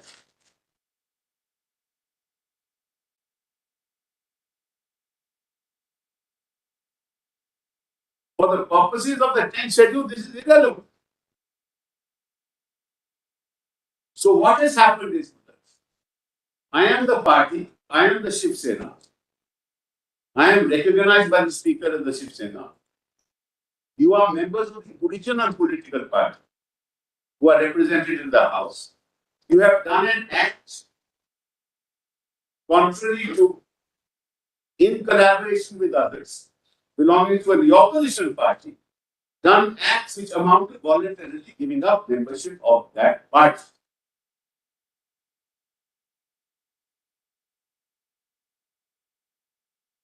Now, if this is decided by the Speaker in these petitions, what will it relate back to?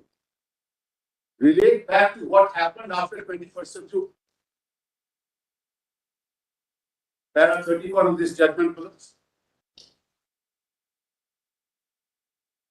The act of disqualification occurs when a member voluntarily giving up his membership of the political party or at the point of defiance of the way wished to it. Therefore, the act that constitutes disqualification in terms of para 2 is the act of giving up or defiance of the whip. The fact that the decision in that regard may be taken in the case of voluntarily giving up by the Speaker at a subsequent point in time cannot and does not postpone the incurrence of disqualification by the act of the legislature. It will therefore relate back. Now, if it relates back to us, then it will relate back to what happened between the 21st of June and thereafter. What the Election Commission is seeking to do is to decide the status of the party, so-called party, on 19th of July. But what will happen on the 19th of July thereafter has nothing to do with what's happened before. Because what has happened before is that they have given up the membership of the party. Let's ask the question, a very important question that we threw him out of the post. But the CRA, volume 2.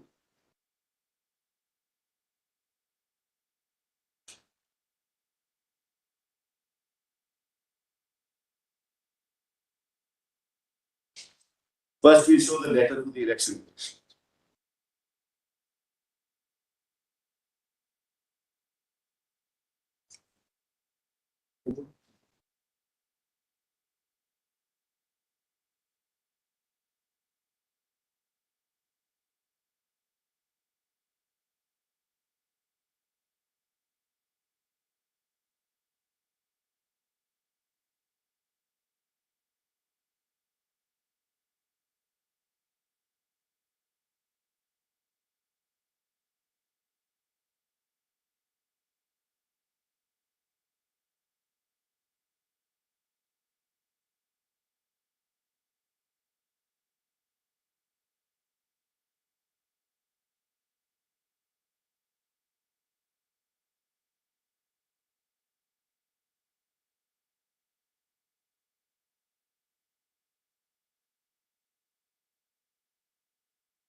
Now, let us kindly see the letter we wrote to Sindhya on the 30th of June. This is much before 19 July. At page 321. Convenience compilation, volume 2, page 321.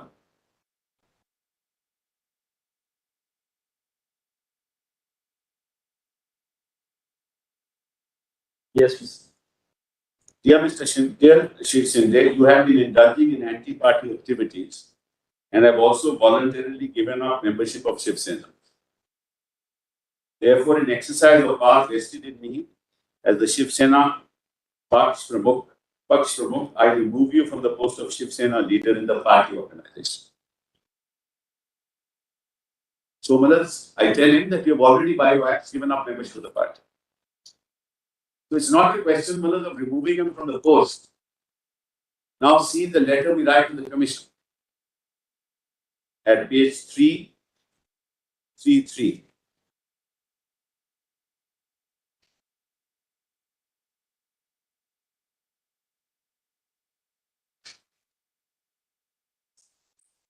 This is on the 1st of July. Yes. Second paragraph.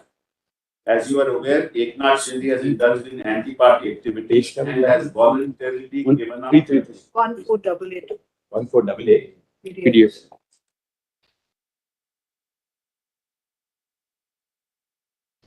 As you are aware, Shri Eknath Shinde has indulged in anti-party activities and has voluntarily given up membership of Shiv Sena. Consequently, he was removed from the position of Shiv Sena leader in the party organization set up by Shiv Sena Paksh Pramukh Shri Uddhav Thackeray in terms of party. Just to mention that he was not an elected member in the party organization. He was nominated by the leader. Uddhav Thackeray is the president of the party from 1990 to 1923. I still remain the president of the party. Even now. Sorry, 2018 to 2023. As per the records of the election commission. So I remove him. He was a nominated member. I remove him. I tell the commission and I tell him that you have voluntarily given up membership of the party. So it is my case, Malas, that he is not even a primary member of the party.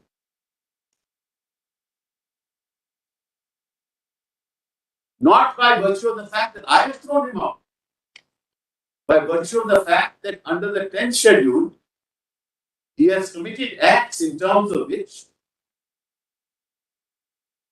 he is disqualified by virtue of 218. My learned friends are saying that this has nothing to do with the election commission. As a matter of constitutional law, how is that possible? In other words, the election commission will decide and will presume as a matter of law that he continues to be a member of the party. Whereas this, under the 10th schedule, by his acts, he is no longer a member of the party.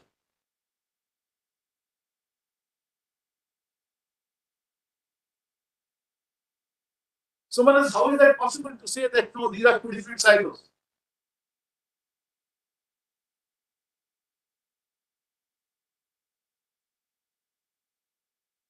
Now, Manas,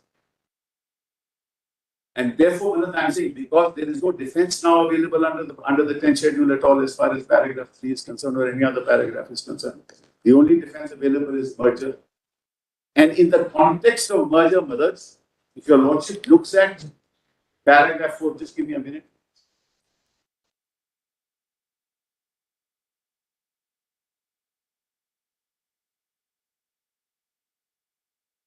Very interesting.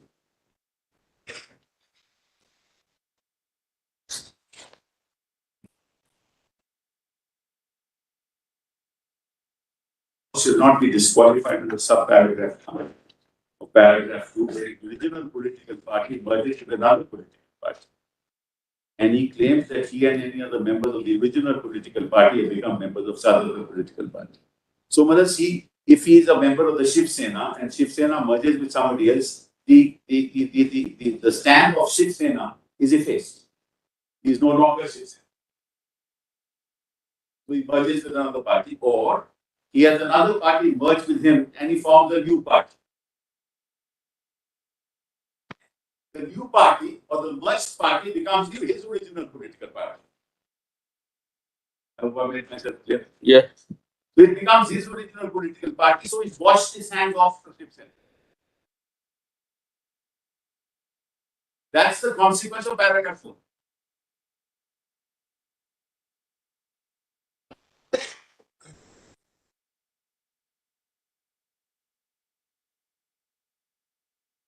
Then he can't maintain a petition under paragraph 15. Because he's either merged or he's found a new political party. And those who are left behind, that is, who are less than one third, because 2/3 makes fuller, those belong to the original political. In this case, Mother us, of course, in the absence of a merger.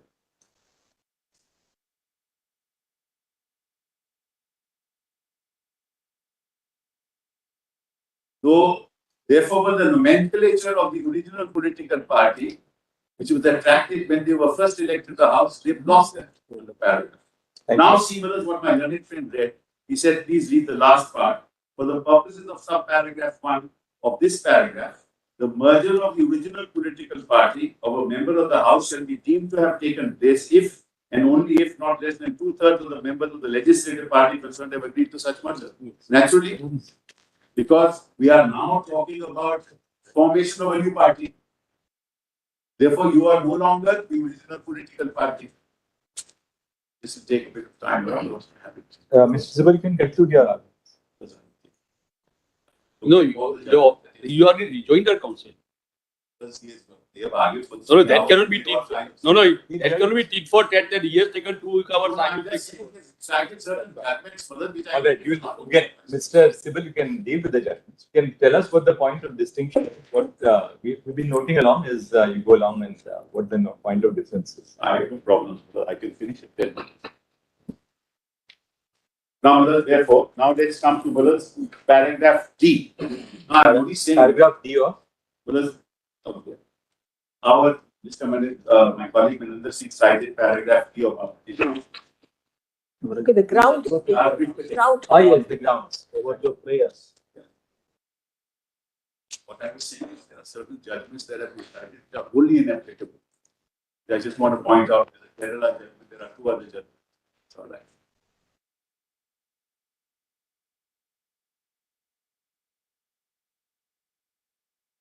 Read the whole paragraph. Let's read the whole paragraph. Ground D of ground page 8, right? Because and children.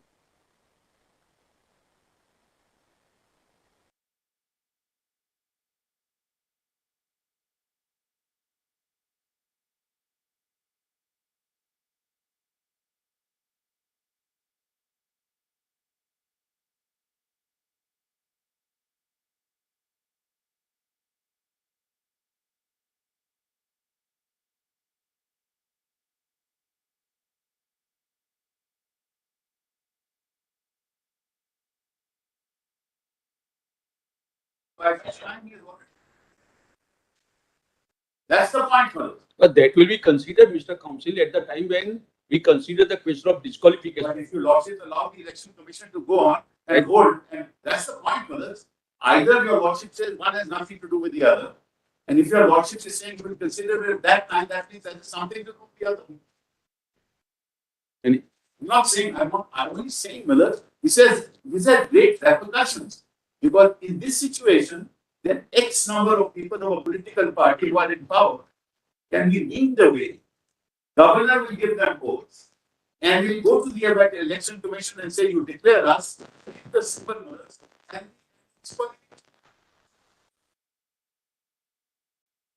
that's the consequence, which is sought to be prevented by taking away the third paragraph 3 of the 10th statement. The whole purpose of taking away paragraph 3 is let's not have these splits.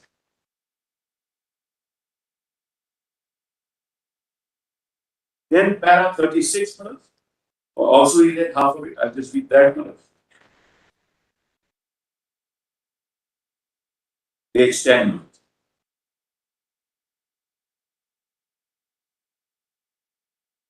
On the contents of paragraph 24 to 32 are denied. It is submitted that clearly claiming the support of a majority, of SSLP cannot be looked at in isolation. If the delinquents were so keen on a change in party leadership, they ought to have approached the Election Commission in the very first place itself, having committed a series of anti-party activities culminating in the blatant violation of Whip 37 as well as of 47, and having read the writing on the wall as to their imminent disqualification from membership of the Assembly, the splinter group has now rushed to the Election Commission to claim that they are the real Shiv Sena. Well, this is what they did. They did it on the 19th of July, knowing full well that the writing is on the wall. Then, my learned friend cited two other judgments. Whereas Kerala judgment where there was no disqualification. 2021 4 23, he said at page 50. Well, then, but he didn't read it out. Let's see, Palaniswamy, whether he cited. Palaniswamy. Well, that is a pure issue of why the matter was pending before the commission. I myself argued it. The question is, who should the symbol go to, or should it be frozen? Interim symbol, which has nothing to do with the tension. Palaniswamy had nothing to do with the tension. Matter was pending before the commission. There were rival claims. And the question was, who should get in the interim symbol? What has that got to do with this issue? The third judgment my learned friend cited is the Kerala judgment. So by that my colleague. That Mr. Jetmalani cited. He didn't cite. Paragraph 4, He really just gave us a citation. He has no doubt. No, he said that this is the first time the court is decided. Page 51. Yes, now I just note paragraph 6 of that judgment says, the learned single judge has also failed to appreciate the fact that even when the writ petitioners claim that rival groups exist in the party and their group is the party, no petition under the 10th schedule has been preferred. It's not a case of the 10th schedule at all. Para 6 at page 172, 3 minutes. Para 6. At page 173. Yes. It's not a case of any application also for disqualifications.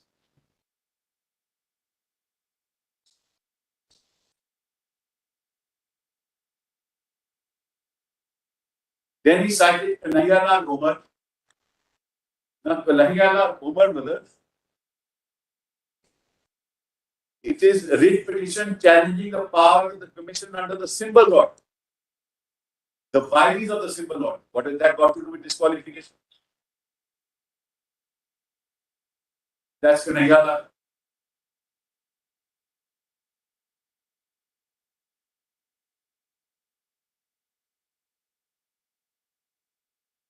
Then well as all party Hill's leaders conference, brother, that was a case. The election commission is a tribunal for the purposes of 136 before 1985.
Yes. Now let's kindly see what the notice of the commission is to us.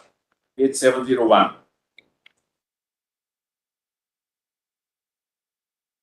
Compilation Brothers document, volume 2.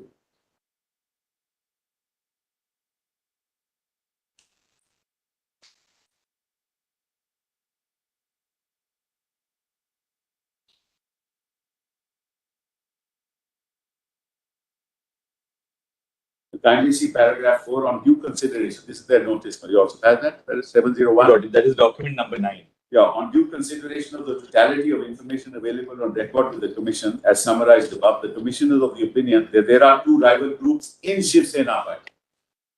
So he's already assumed that there are rival groups in Shiv Sena, when the whole question is whether he's a part of Shiv Sena or not.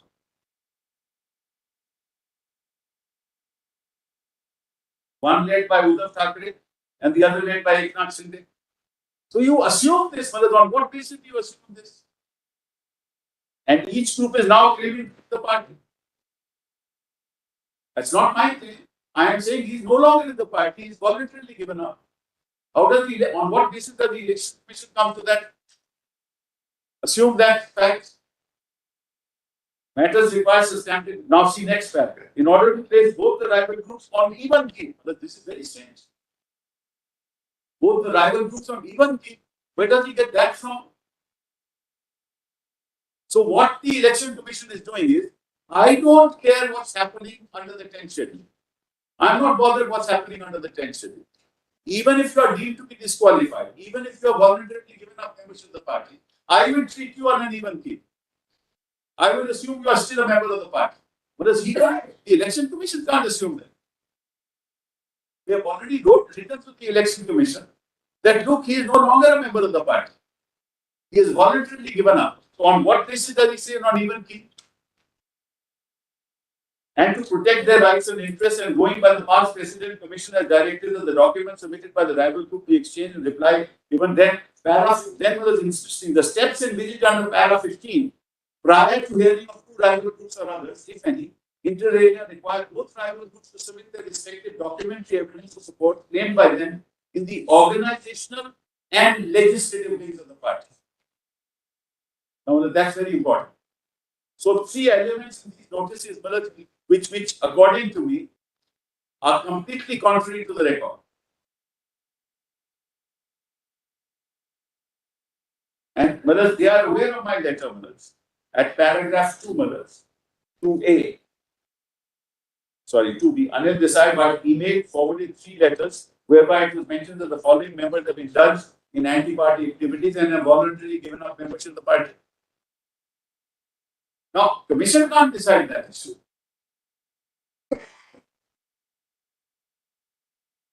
So now let's go back to the last part, 702 that I was reading. Support claimed by them in organizational and legislative ways. Well, let's pause here for a minute. Just reflect on what happened.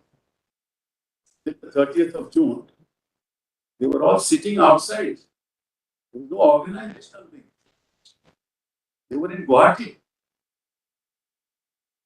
They were sending letters from Guwahati that I throw you out, I am the person, I am the chief whip. Gogavli is the chief whip. Your person. Where was the organization? There was no organization. There was no activity in the organization.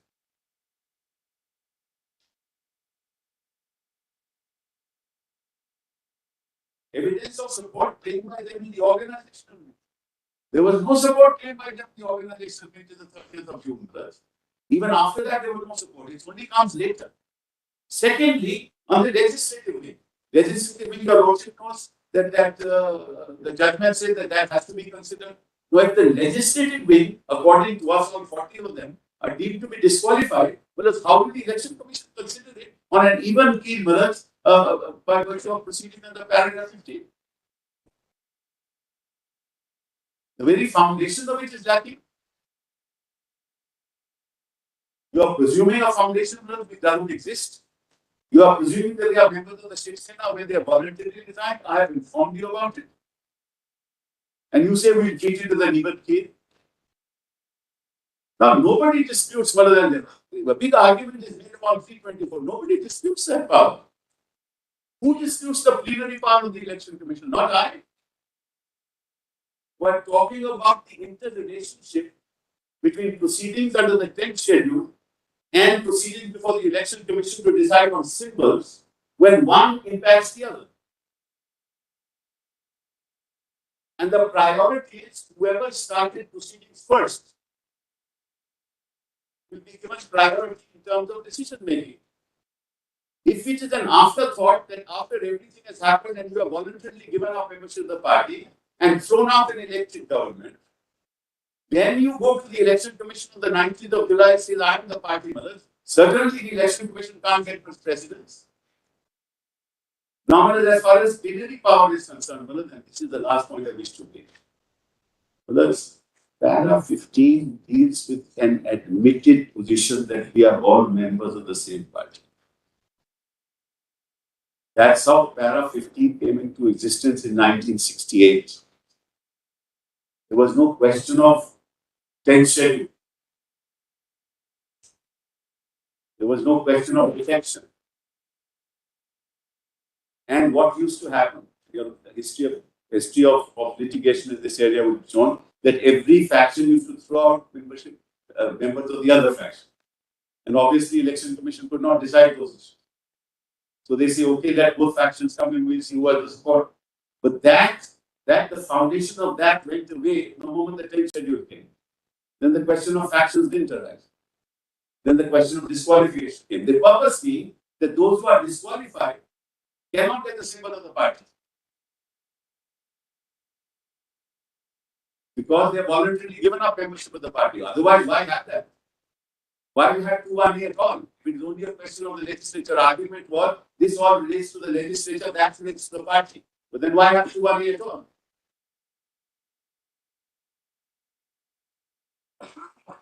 So paragraph 15 presupposes legitimacy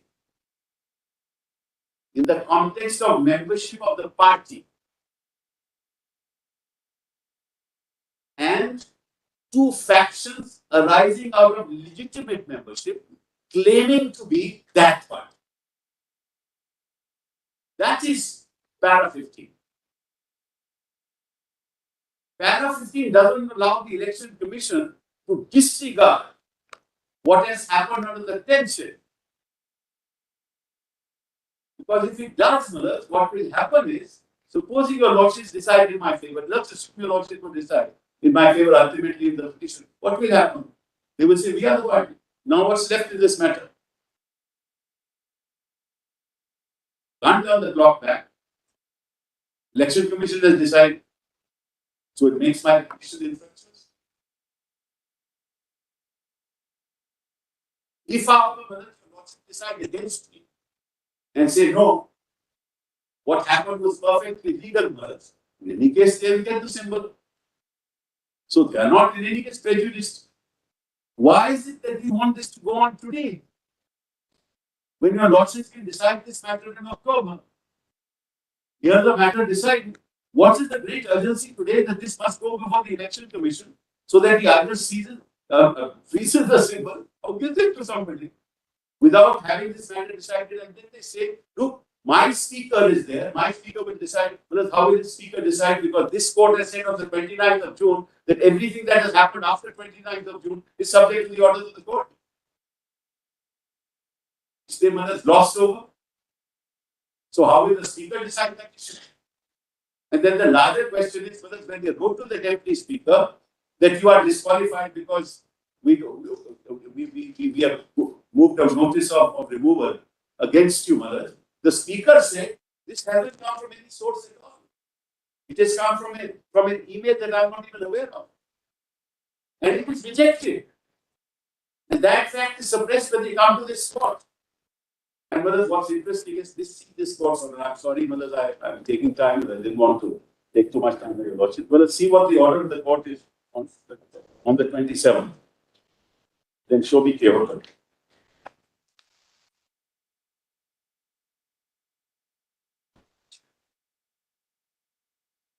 Well, it says, meanwhile, as an intent, sorry, Yeah. So what is the date of the order? Date is the 27th of June. PDF 2151. 2151. Compilation of orders and pleadings is there in page C, Madam. Thanks. Yeah.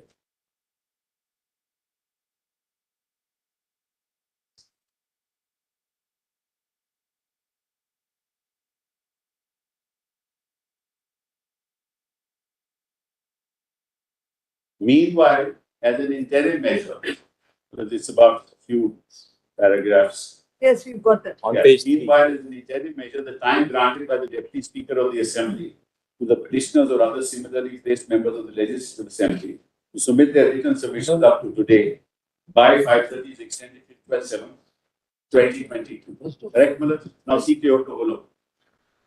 Para 110. The argument is he gave us 2 days time. He gave us 2 days time. Natural justice. That's the argument. Therefore, this court extended. Now, let's see the order. See Kyoto. Para 110. Order is in the teeth of 5 of the constitutional bench of this court. Then the government was offered.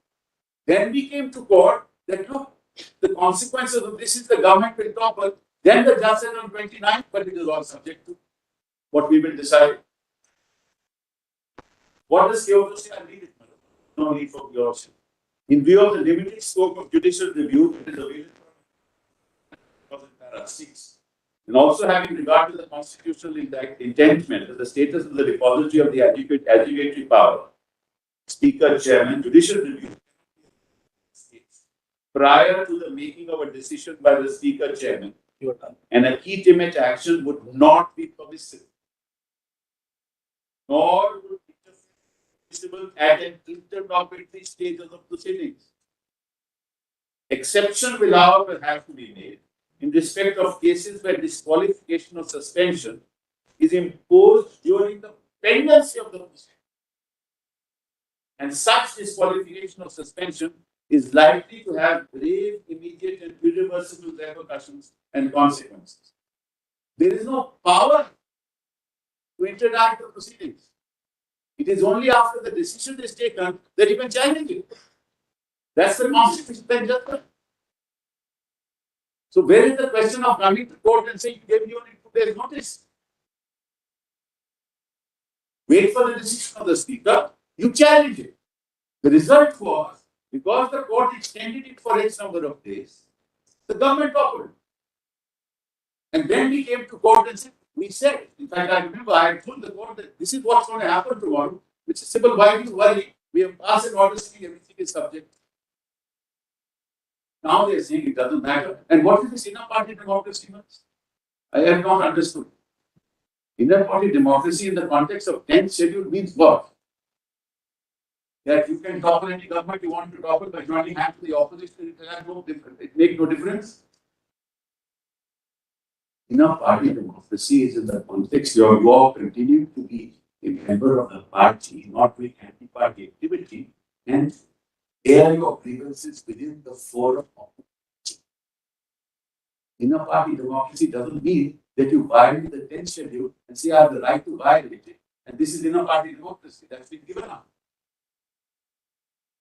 So this concept of inner party democracy by violating the 10th schedule, not going to the organization, staying in Ahmedabad and Guwahati, doing acts outside the house, and then going to the election commission on 19th of July when you've done what you had done and joined hands and formed government and will become a chief minister. And then you say that, look, as far as I am concerned, the election commission will now decide whether, in fact, if this is the law, I think it bodes ill for the future of elected governments in this country. That's it.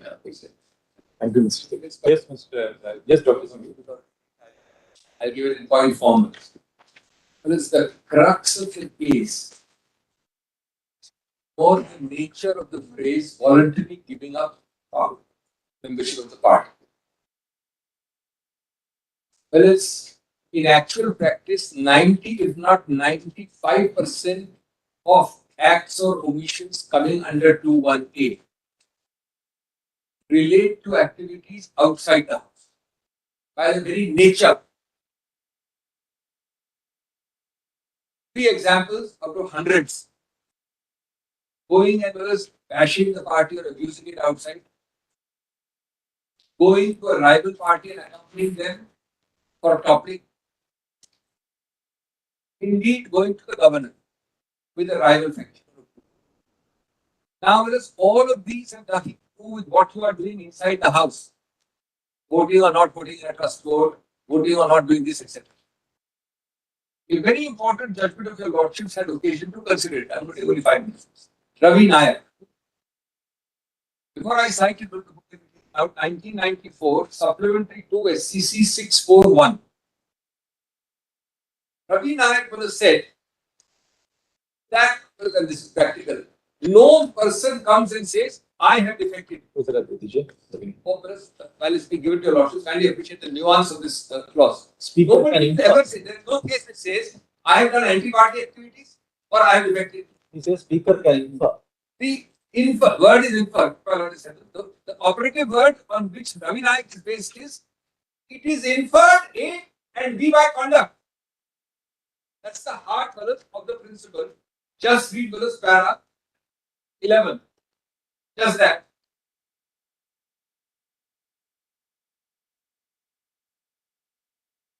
Now, this I will read to save time from the middle. All of 11 is important, but just read that middle practice. Middle of para 11, my lord. The said paragraph provides for disqualification of a member, they are talking of 2 of a house belonging to a political party, if he has voluntarily given up his membership of such political party, unquote. The words voluntarily given up his membership are not synonymous with resignation and have a wider connotation. Now, kindly read this. This is what I am relying on, but it's coming now. A person may voluntarily give up his membership of a political party, even though he has not tendered his resignation from the membership of that party. Even in the absence of a formal resignation from membership, and inference, the operative word, can be drawn from the conduct, that's the second operative word, conduct, of a member that he has voluntarily given up his membership of the political party to which he belongs. Now, fellas, if this is the law, then your lordships, fellas, has to consider, and not your lordship, fellas, the persona designata exclusively constitutionally entrusted with this power is one person, the speaker. That persona designata will have to consider no one else. What you did in Surat, what you did in Guwahati, what you did outside, good, bad, or indifferent, what you did with the governor, is directly Ravi Nayak. An inference can be drawn that you gave up. Now, if you gave up, then how do you operate clause 15 on the assumption that this is one faction of the party, this is another faction of the party? So, complete conceptual contradiction is my point number 1. And that is what is happening. Point number 2 is, your lordship may kindly read again to save time, I will not read it, the 4th of August 22 order of this honorable court. The last 4 lines, and we all appeared in this, was based on a clear understanding at that time by that honorable bench that the election commission would not proceed. And the last 4 lines of that read like this: according to the learned senior counsel, that is Mr. Tata, it says so. The proceedings may take some time, as voluminous evidence is usually submitted by the parties which must be considered by the EC. The learned senior counsel therefore states that no orders may need to be passed by this court interdicting proceedings before the election commission. In these circumstances, we grant liberty to the petitioner to file an application before the EC for seeking time. Such applications are filed 3 times. Time was given with consent. There is no formal order, no doubt, but this has endured from the 3rd week of July till today as we speak in October. September. That is point number 2. Point number 3 is what is the balance of convenience clearly endured for further 1 month. If this is endured already, it does not at all cause them irreversible. However, your lordships not protecting us causes us irreversible. That's point number 3. This point number 4. This ground of IA.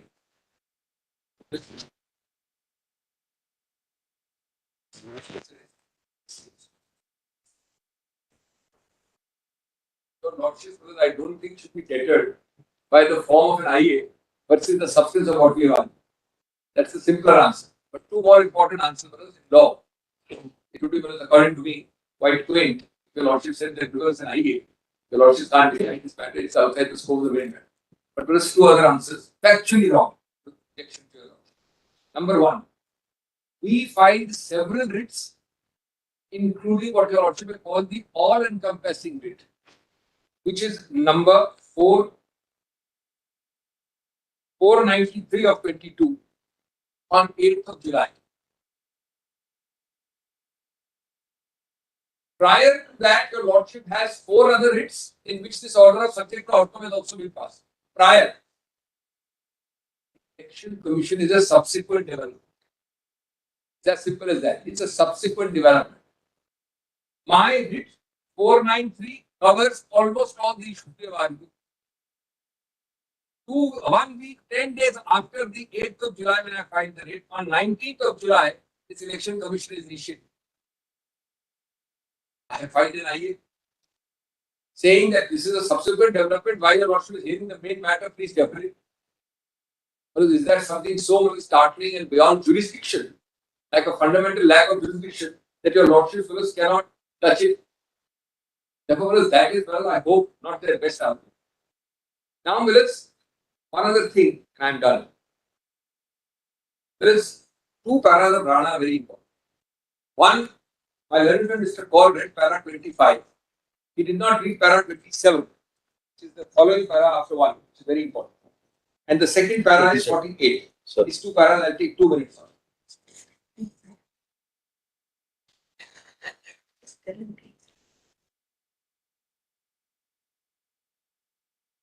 My learned friend Mr. Kaur read the sentence to be very.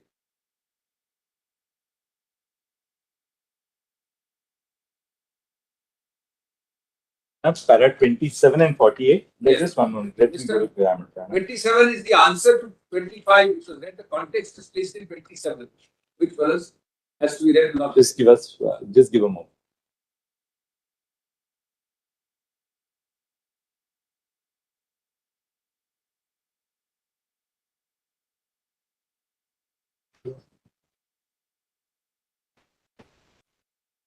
Page 192, right? Yes. So my learned friend read para 25 and he read this sentence actually, virtually the sentence alone. Para classical C. The power to recognize a separate group in Parliament or Assembly may rest with the Speaker on the basis of the rules of business of the House.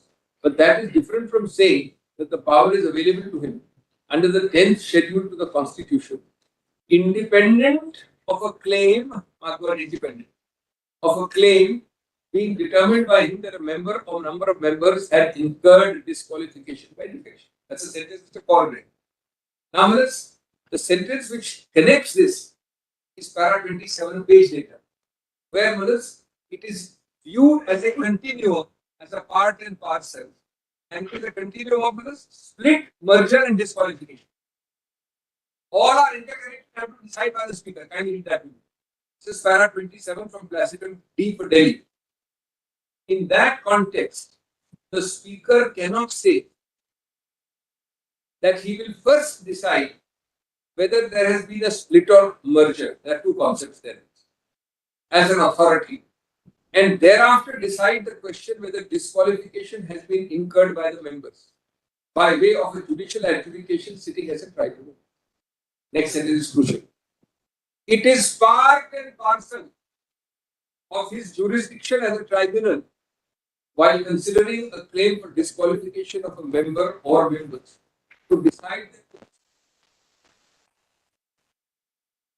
but also in the context of 3 raised by those who are that they have not incurred split in the party or in view of a merger. It is part of one continuous process of the Speaker, who is a persona designata by the Constitution, no less. Now, while your worship is on this, just let me finish on 48 of the same judgment. Also, not be great. This is just 2 lines. This is just to correct, as one out of the hundreds of examples, myriad examples which occur in 218 of voluntarily giving up. This case involved a very specific case. The act of giving a letter requesting the governor to call upon the leader of the other side to form a government itself would amount to an act of voluntarily giving up the membership to the party or to speak it to said members and party. It is because all over the press and repeated that they went on this case with the other faction to the other party to the all admitted documents, all was on the record to the governor, doing exactly what Rana records in Paramatma. My fifth point is that your lordship is cited, I want to make a general fifth point and then tell your lordships. I make bold to say, and I've checked with Mr. Devdas Kawat, who is very meticulous on this subject. 10 times I've told him. Not one single case, I repeat, lordship recorded by submission. It's a rather broad thing, I don't want to make a note of it. Not one single case where the interaction and interplay between a disqualified or disqualifying pending matter and a symbols case. Not one case. I can't put it more widely than that, but I'm open to challenge on that. From that follows point number 6. One case is cited, which is Omar, etc. 1985, 4 SCC 628. Just note the citation I have not taken off, just note the difference. The only case cited is 1985, 4 SCC 628, where para 1 notes that this is a challenge to the constitutional validity. For one. Number 2, no issue arising in that case of disqualification.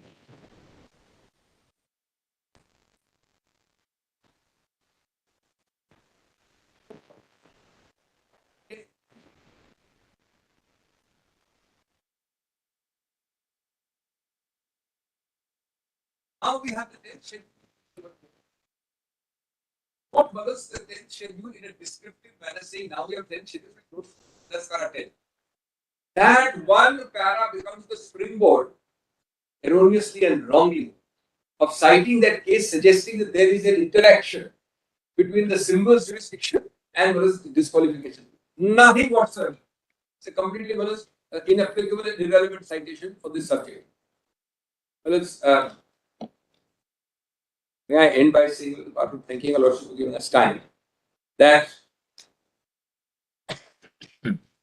if the party, if there is, why should we kindly go back to the origin? Why did the 10th schedule use 2 broad words? Actually, this intra-house issue was the whip issue normally. Of course, it can apply beyond the house also, I'm not saying, but I'm saying that was the focus. They deliberately and consciously used a very much wider concept. That concept falls directly in this issue to be decided one way or the other by the primary persona designata, the speaker's jurisdiction. It may or may not be briefly decided later on, but because the primary direct custodian of 10th schedule is only one person. As a matter of fact, there are problems sometimes the speaker is disqualified.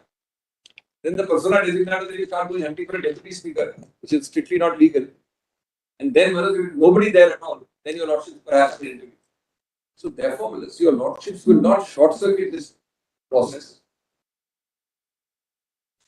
And no other procedure exists for deciding how to give a voluntary membership of party except what is here in 1A, which the speaker to his best ability decides. Today, in effect, your lordship is being asked to do 2 things by the other side. A, that this be decided first by the election commission. B, what should be decided to this?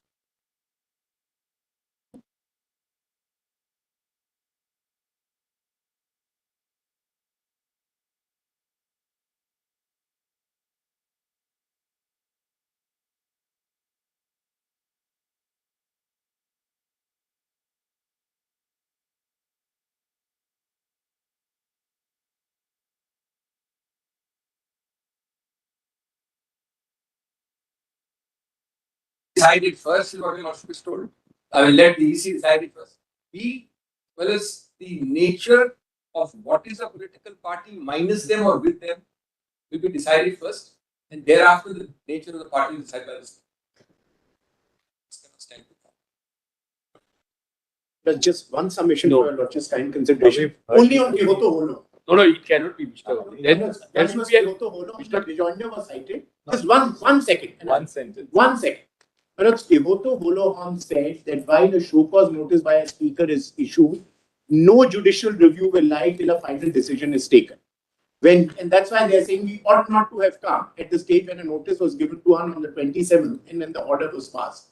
We came relying on Navam Rebia, which said the speaker cannot proceed with the matter. A constitution bench of this court had said the speaker will not initiate, continue or proceed. So the issue was completely different, and their 32 is actually contrary to Kyoto because they are seeking this court to transfer all the jurisdiction of the speaker and decide it. And Mr. Sibal presumes that we are disqualified and the EC today cannot be approached.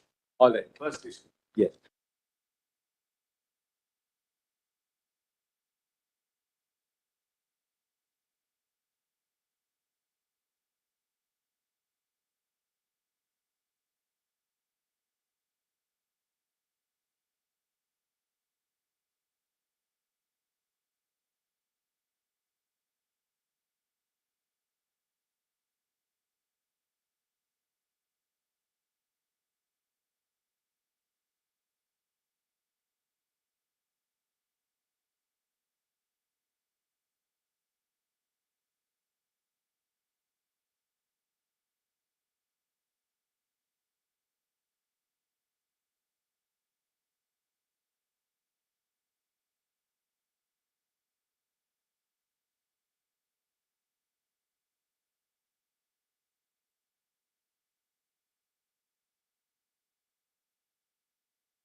We have heard Mr. Kapil Sibal and Dr. Abhishek Singhi, then counsel appearing on behalf of the petitioners in support of the application for stay proceedings before the Election Commission. Mr. Neeraj Kishan Paul and Mr. Maninder Singh have appeared on behalf of the private contesting parties. Mr. Tushar Mehta, then Solicitor General, has appeared on behalf of the Governor. Mr. Arvind Dutta, then Senior Counsel, has appeared on behalf of the Election Commission. Next, having heard the. Sorry. Oh yes, Mr. J. What you forgot me? I'm so sorry. No. Quite forget me. No, not at all. Apologies. Having heard the Learned Council, we direct that there shall be no stay of the proceedings before the Election Commission. The IA seeking stay shall accordingly stand dismissed. Very grateful. Extremely grateful. Is allowed.